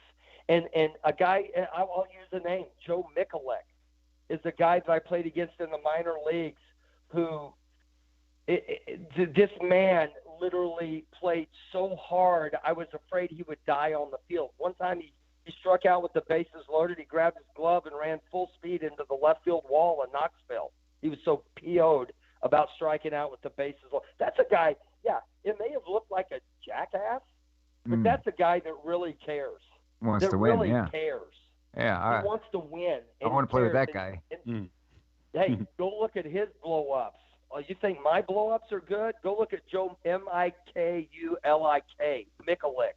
Go look at his blow-ups on YouTube. They're better than mine. You gotta look at those. You know, I'm going to tell you, Joe Mikulik was put out to pasture before his time because baseball's changing. I'm all for diversity in baseball. Don't get me wrong, but I want stinking qualified diversity in baseball. I want qualified diversity. But isn't that supposed to be the beauty of sports, is that it's a merit system and the best person for the job is the one who gets the job, right? You know, we don't have We could say you don't have enough Italian Americans in the NBA. They should put me in then, Mike. You know, more 5'8" Italian guys in the NBA. That's supposed to be the beauty of sports, is that it doesn't matter what color you are, where you come from, or what your politics are, even, right? It doesn't matter what your politics are, because look, man, it doesn't matter. We're Americans, man. We're Americans. That's what we are. We got to stop looking at skin pigment. We got to quit it. Do what Martin Luther King Jr. said. Please, Lord, please make this. I pray every night that this country comes back together, because I got so many friends that I'm worried that they don't like me just because I may have voted a different way than they did. Mm-hmm. You know, I respect their ability to vote, just like I expect that I want them to. And hey, may the best man win in a free and fair election. Mm-hmm. May the best man win. And that's what this crap is over right now with the All-Star game in Atlanta, man. What is going on? So let's talk about that a little bit. I mean, can you imagine that they go out there and they bring in these policies where, you got identification for voters. Just as a side note, I've got a family member who's dealing with some serious medical issues. And we've found out very quickly that the medical system demands that you have identification in order to get any treatment. Just so everybody's aware. There's no letting that slide around here when it comes to medical treatment. I said, I'm sorry. I thought we weren't allowed to do that anymore. Right. And any other contest, could you imagine going to purchase a firearm through a dealer, right? Saying, no, you can't ask me for identification. Do you think that the same people who are willing to upend the All-Star game because of voter identification would be willing to do the same thing over a constitutional right like firearms? What is the deal? Why is it okay for them to come out there and take this stand on certain things as opposed to others? What's the deal with that? Let me describe it like this.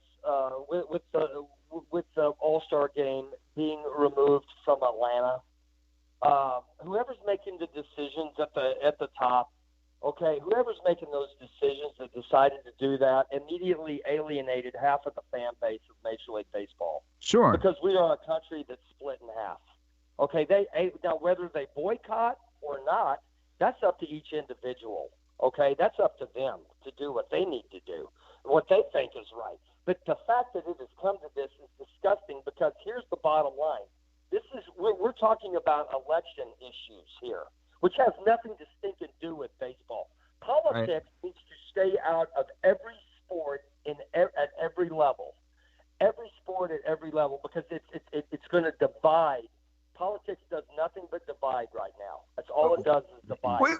Wasn't that the best thing about it, is that no matter where you stood, everybody could get together, for football on a Sunday or watch the ball game, and that was it? And that was your escape from politics and the real world? Isn't that what it's all about? Are we losing sight of that? Mm-hmm.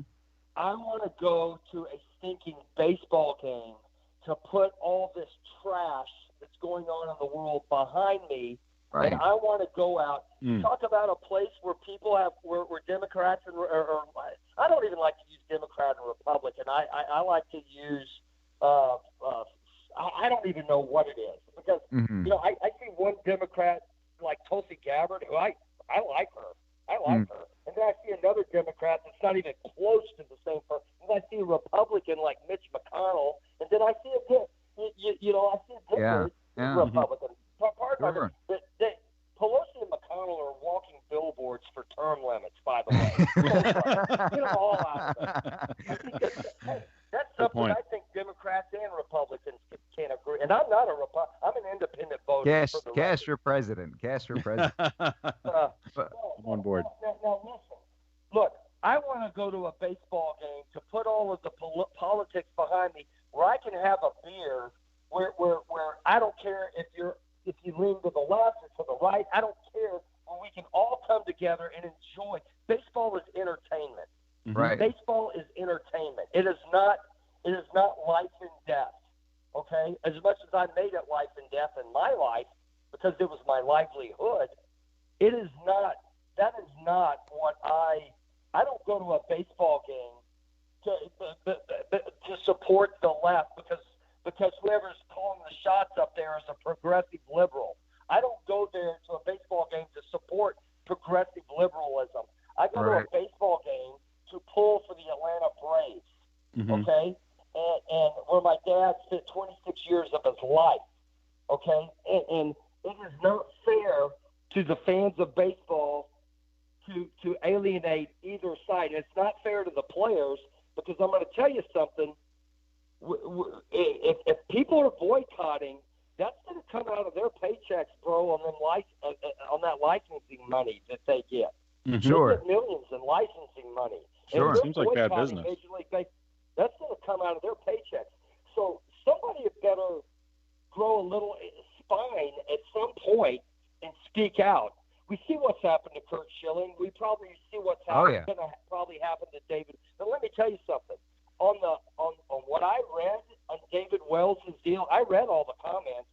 I mean, there was a massive amount of people that were on David Wells' side on this. Oh, I'm sure. So there are some people, that, that want to call David whatever they want to call him, but guess what? I mean, baseball is for everybody. It's not for the left. It's not for the right. It's for everybody, and look, then you start dividing fan bases.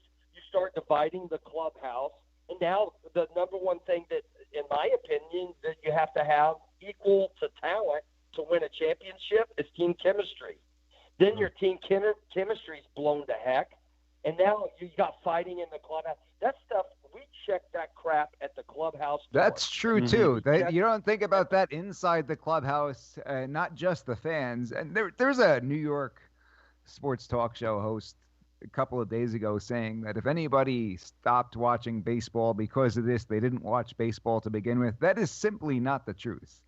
I mean, it's totally not true. I can't tell you how many people, among myself and two other gentlemen who played professional baseball. I mean, these are the three people that I have at least spoken to about it. I'm 3 for 3 on people who spent their entire lives in this game and have decided not to watch an inning this year because they've ruined it for us. Because they've simply ruined it. Think about those people in Georgia too, Cash, because these are baseball people. Years ago, I went to a Sports Lawyers Association conference out in the Atlanta area, and I believe you and I were in touch while I was down there. I was supposed to get together with former Atlanta Braves ball player while I was down there. I ended up going out with a gentleman and his college wrestling buddy. And I'll tell you what, we walked into this place. I don't know where he took us. The guy who took us was from the area. He took us into this place where we were immediately the only 3 white guys in there. And if it was a movie that sound effect would have happened where the record gets taken off the record player real quick. like the scene in Animal House. Right. It just comes right off it. Everybody's staring at us immediately. And you know what? They had baseball games on the television screens. I've never seen people so into baseball. There was a lady and she must have been 80-something years old, sitting down, had a walker in front of her. And one of the Uptons hit a home run. And this lady jumps out of her seat. She's jumping up and down. I can walk. Everybody's having a good time. Everybody's hanging out, enjoying the game. And these people had a genuine love for baseball like I've never seen. And now they're going to be robbed of that all-star game because of this nonsense. And it's upsetting. Think about the small businesses that have set their whole summer up around the all-star game. Sure. I mean, but we've got to keep politics out of sports, people. Please. It's really bad for business. They're putting it ahead of the actual sport. Athletes, I don't care what you do away from the ballpark or whatever, but I mean, you're not doing your sport any. You're alienating half of your possible income. You can't do it. You can't do it now. You couldn't do it. We didn't do it then, and we probably could have because we weren't divided as a country like we are now. We probably could have talked, but we didn't do it. We knew better. All we wanted to do was kick somebody's ass that night. Right. That was our goal. That's it. Good old days. And I needed Cecil Fielder to do that, and I needed Fred McGriff to do that, and I didn't give 2 rips. All I knew is those two are the best hitters I've ever been around in my life, and I was blessed to be around them. And they were great teammates. They're great human beings, and I just don't consider. I don't even know what I am. You know what? I got the 23andMe deal. I've got 0007 sub-Saharan in me. So what? I don't care. I don't care. I don't mean cry. I mean, whatever. You know, Right, I mean, Martin Luther King had it right. He nailed it. He nailed it. He got So, it right. Cash, where does it go from here? Do you see any alternative sports leagues coming out eventually? Because, I mean, this isn't going to fly. I know so many people who their lives were sports. We're talking about baseball, football, basketball, and you can't watch any of them anymore. They've ruined it for so many people. And I mean, it's almost like you're thinking about when your grandkids are born. You're going to say, you know, did you watch sports when you were a kid? Yeah, we did years ago. We actually did this thing called watching sports, and we just don't do it anymore. Right. So what's going to happen? Is somebody going to fill that void? Maybe cricket. This is my idea. I have literally, Chris and Mike, I swear to you, I've literally thought about this nonstop for the past 2 years. When I started seeing this stuff, you know, like I said, I was never political. I honestly barely voted until the last 3 or 4 elections, where I felt like, hey, I better start voting because I'm seeing some stuff starting to pull in a way that I don't want to see this country go. I believe in the Bible, and I believe in the Constitution of the United States. I believe God inspired men to write both of those documents, that book and that document. And I believe that's what I believe, and I believe they're irrefutable. That's my belief. That's just me. Okay, I'm not afraid to say, you know, in public.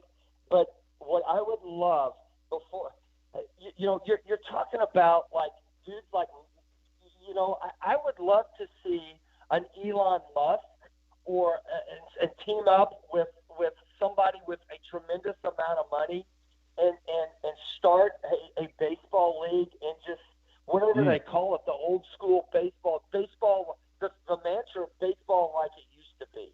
Yeah, Right. there you Good go. idea. Yeah. Dirtbag baseball, and that you got Philly Chris's attention, by the way. He is totally upset. He's obsessed with Elon Musk. We talk about him on the show regularly. Yeah, you like Elon? Yeah. I appreciate. Elon's He's got a the capital smart guy. Yeah. He's a capitalist. He's a smart guy, man. Yeah, he's a genius. Yeah. I respect him. I respect what he does for his businesses, man. Right. He's got to get out of California because they are burying him in Texas. That's right. Then get out of California. He's got the stones to do that. Right. You know, he's got. It's just like David Wells has the stones to speak up. You know, he's got the sand to do it. And yeah, he takes action very quickly. Yeah. Yes, and he's, man, I respect the guy. I mean, he's in a different planet than I am. Well, he's going to Mars. His brain and everything. I mean, he's a smart man. But they just showed the videos of the monkey with the Neuralink playing the video games. I don't know if you saw that. They just released that yesterday, I think. I haven't, and you know, but I wish somebody with that kind of money would just say, look, sports is going. Let's redo this the way. Let's just make sports the way it used to be. Yeah. You know, let's just go back. I would love for baseball to go back rules-wise to the 70s and 80s too. Personally, I don't want robot umpires. Yeah, let's talk about that a little bit because as a pitcher, you know, somebody played. Oh, that was one of the interesting parts of the game is that different umpires had different strike zones, right? If you hit the glove, maybe one guy will give you a baseball off the black, you know, and to say that we're just going to make this. I mean, what would that strike zone even look like? Is it really are we going to start seeing strikes that we've never seen since 1900 or whenever? Because if you had this robot making those calls, you're not going to have the strike zone that we know, right? There's no way. Let me tell you this, okay? MLB teamed up with an independent league, a very experienced, very established independent. I'm not going to use their name because I'm not. Sure. I've coached in that league before, but they used they got in with this independent league, and I'm sure this independent league was thrilled to have Major League Baseball come to them and use them as a almost like an experiment for future rules of Major League Baseball. Some of these rules that they were trying to implement were totally asinine. Asinine. I'm talking about a rule. One of them was moving the mound back 2 feet. And I don't care. They can call me a liar all they want. I know what went down. They were wanting to move the mound back not 6 inches, but 2 stinking feet without even thinking. And if you've got people in Major League Baseball wanting to experiment with moving the mound back 2 feet, they've lost their mind. They don't even need to be in baseball. They don't know anything about the game. Because that not only blows about 75% of the pitchers' arms out, and they were wanting to do it in the middle of the dadgum season. In the middle, they would have had every pitcher boycott and quit if they were going to do that, and that's why they didn't do it. What was their reasoning for even wanting to do that? I can't even begin to even answer. It's asinine. I don't even begin to even think of a reason because there is none. Maybe they should move the 50-yard line in football or something. Think about this. Think about how that affects the game of baseball. Everybody's thinking, it affects the pitchers and hitters. Baloney. Who's going to throw a guy out trying to steal a base? The ball's got 2 more feet to travel. A catcher will never throw a guy out stealing again unless a guy pulls his hamstring on the way to second. Okay? Think about that. A pop time now changes for catcher. A 1-9 has been a great pop time forever. What is the pop time that, and that's from glove to second. Okay, that stays the same. But the jump that a base runner gets for 2 extra feet, I mean, this is a game of inches. Right. You've heard it. It changes everything. Mike. Baseball, Chris, you know baseball. Have you guys ever heard the term baseball is a game of inches? Right. Of course. What happens when you move the mound 2 feet? Back, It's a game of 2 feet. I'm actually pretty sports illiterate, but I still know that that's a dumb idea. Mike will tell you. You know who was 100% in favor of moving the mound back 2 feet? Every orthopedic surgeon in America. Oh, interesting. It would have blown every arm out. Right. Changing release points on curveballs, changing the having to try to generate more. Sure. The body's capable. It would have literally ruined players' careers. What about like time limits? This is coming from Major League Baseball. What is going on? What about time limits and stuff too? They're trying to make with between pitches and everything like. Baseball shouldn't be rushed, in my opinion. The greatest when I was a kid and I went to a baseball game, do you know what I prayed for? Extra innings, free baseball. Oh, okay. There you go. I never wanted to leave the ballpark when I was a kid watching my dad play. I prayed for extra innings that I could see that I could see maybe Tommy Agee with the Mets get another at bat. I'm sitting up in the stands pulling for the Mets, right?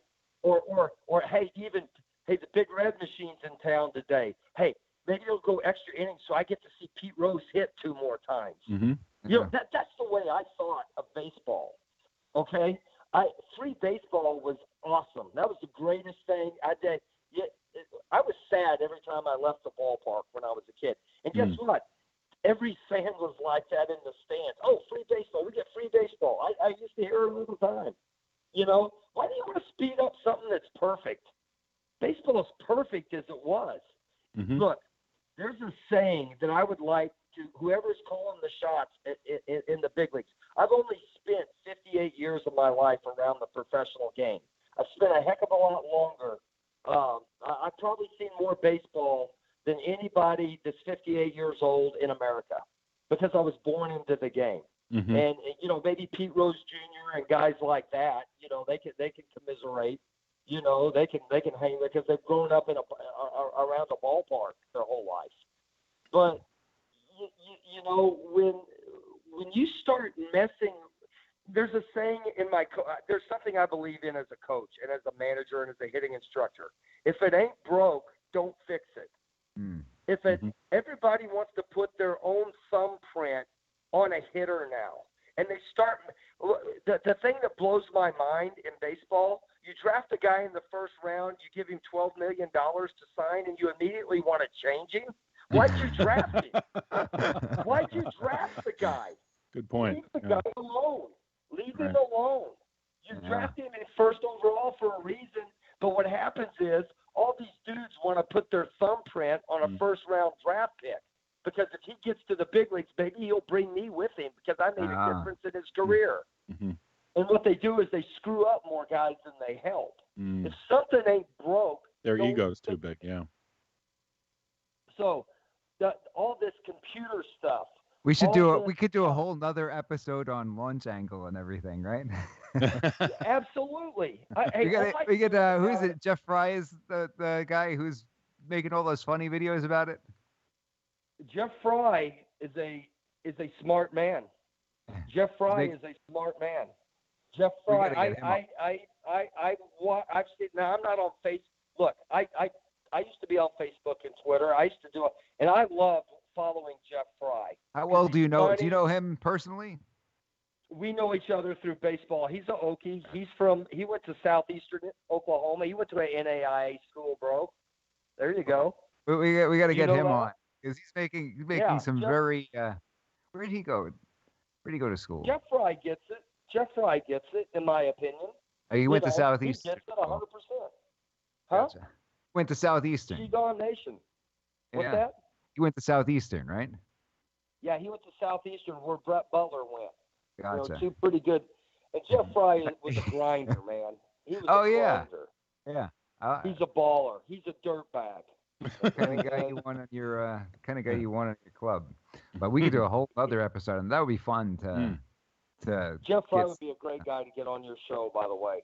I try to get him as soon as I could. And it's not political. It's just the way he believes that the game should be. Look, absolutely. Absolutely. Nothing to do with politics, just the way the game has changed and who's taken over the game.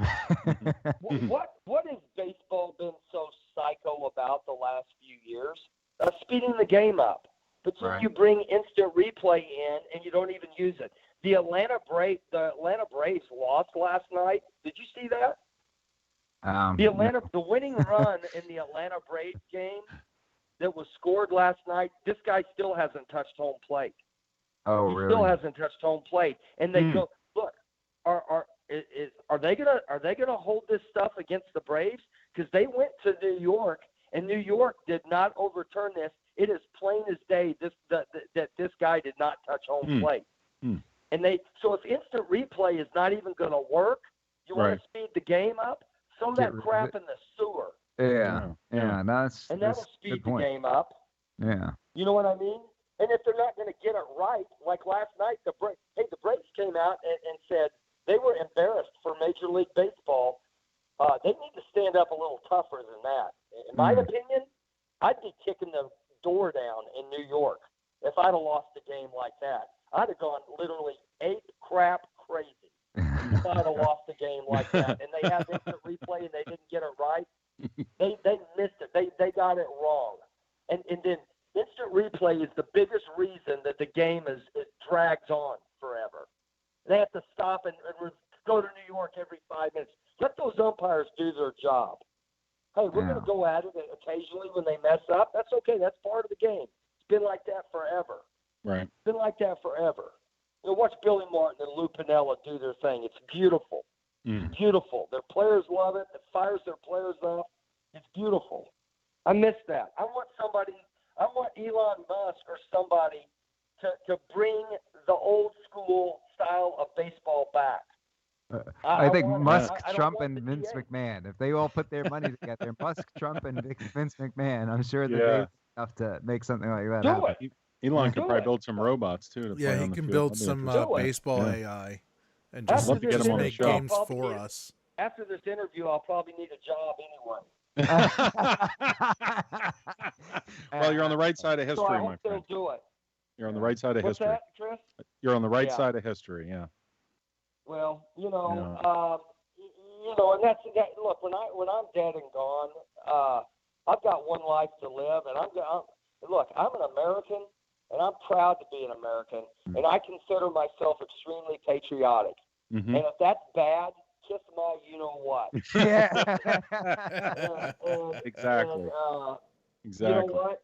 I don't play the race card. I've never, I know it's easy for me. Yeah, I'm a white dude. I know that. I'm everything. But I don't give a crap. I give zero craps about none of that. Mm-hmm. And my teammates, I give zero craps what country they're from, what language they speak. I give a crap if they're a good teammate, a good dude, exactly. and they're going to help me kick somebody's butt on the field. There we That's go. all I care about. That's it. Cash, this has been an amazing 2 hours. I really appreciate you joining us. I hope that we could have you back on sometime soon. Maybe we will try to link up with Jeff Wright, talk a little bit about what's going on that front with the instruction side. But this was really phenomenal. Very, very, very brave of you to come on out and say this, because I know they want to call everybody else brave who goes out there and makes the popular statement of the day that everybody in the mainstream media and everybody in Hollywood and all these places agree with them, right? That's not brave, though. That's not brave. What you've done today. Yeah, that's right. It's cool. It's gotta be cool. Yeah. And that's the problem with a lot of players. They're too worried about being cool, and they're too worried about their hair and their beards instead of. Don't get me started on that. When I saw guys in the club, I was standing there looking in the mirror. I said, "Get this guy! I can't go to battle with this guy, right?" Right. Bro, there was a phone director that told me, and he's no longer in baseball, but he said I reamed the guy's butt out because he was supposed to be out stretching, and he was in the mirror looking at this is a minor league prospect now, and he was looking in the mirror and his hair and his beards, and he has about $12 million in the bank already, and he's in AA. And Skip goes, it was either a farm director or a manager. I can't really remember what he said. He said, "Hey, man, you got to be outside stretching." He goes, "Hey, Skip, look good, play good, right?" Play good, knucklehead. Right. Yeah. Well, that's a sign of the times, too. Yeah, I mean, it's about everybody's brand now. It's about everybody's brand. And, Marcus Stroman, the poor guy, last thing I want to say, something happened in a Major League game yesterday, and it's not the manager's fault. He has not had the training to manage in the big leagues. So Marcus Stroman got burned last night because of the weather. So a young man, I made the same mistake my first year managing indie ball. But I learned the hard way. I burned my number one starter because we didn't have radar and stuff when I first started managing. So It was cloudy. I thought it was going to clear up. My guy warms up. He gets completely hot in the bullpen, and here comes this cloud that just dumps rain. I should have waited until it completely cleared up. And I made the same mistake this young manager made for the Mets last night. And this poor guy had to go in front of the media and wear it. But guess what? There's also 20 other people in the organization that could have said, "Hey, maybe we need to wait till the storm passes." Right. Yeah, and Stroman got on Twitter last night and ripped him on Twitter. And that's also not really the place to do that. But that's what happens when you're in charge of your own brand. Sure. So my dad was worried about driving a propane truck in the off season. These guys are worried about their brands. So, good point. Good for them, though. Good for them making the money they're making. I'm not jealous of that at all. They're talented, unbelievably talented people. Gosh, I marvel at their talent. But it definitely changes the attitude for sure. I totally get that. It's different. It's just a different game. And if I manage the way I managed in Wichita, even then, 10 years ago, 2000, what was that, 2006, 7, 8, right around there? Yeah, I think 8. It hadn't been that long. But I could not manage that way now, or else I'd have my team in tears half the time. They'd be crying. I would literally, some of them would be crying. There's no doubt about it. So, I don't know. It is what it is. But, I love this game with all my heart and soul, and it's basically who I am.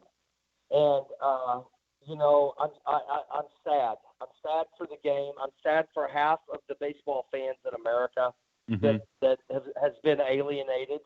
And, David Wells said it the other day. He doesn't even watch baseball anymore. That is stinking sad. When a guy that loves the game as much as David Wells loved the game of baseball cannot watch the game of baseball. And I've had other people that are in the game of baseball say they can barely watch it when they're not involved with their teams. And these are guys that are it's becoming unwatchable. All there is walks and strikeouts and home runs and pitchers strike guys out and they walk guys and hitters hit home runs and strike out. That's all it is now. That gets into your other stuff for another day. But but that'd be great. I'm looking forward to setting that up. Technology. Yeah, I'm looking forward to setting that up we'll get you back on the program. We'll get more into that stuff. But I really appreciate the time that you spent with us here today. I think our audience is going to love it. I think the ones who joined us live will love it. And will you please make sure Elon Musk gets this? Yes, we'll make sure Elon Musk gets it. We'll have to have you on when we have him on. I'm working on getting him on, Well, thank you so much for joining us, Cash. Hey, thank you guys. Chris, Mike, always. Anytime. Thank you. Yeah, it was great. Thanks, Cash. All right. Thank you, everybody, for joining us on the live stream. We'll see you on Thursday evening for our weekly live stream. Take care, folks.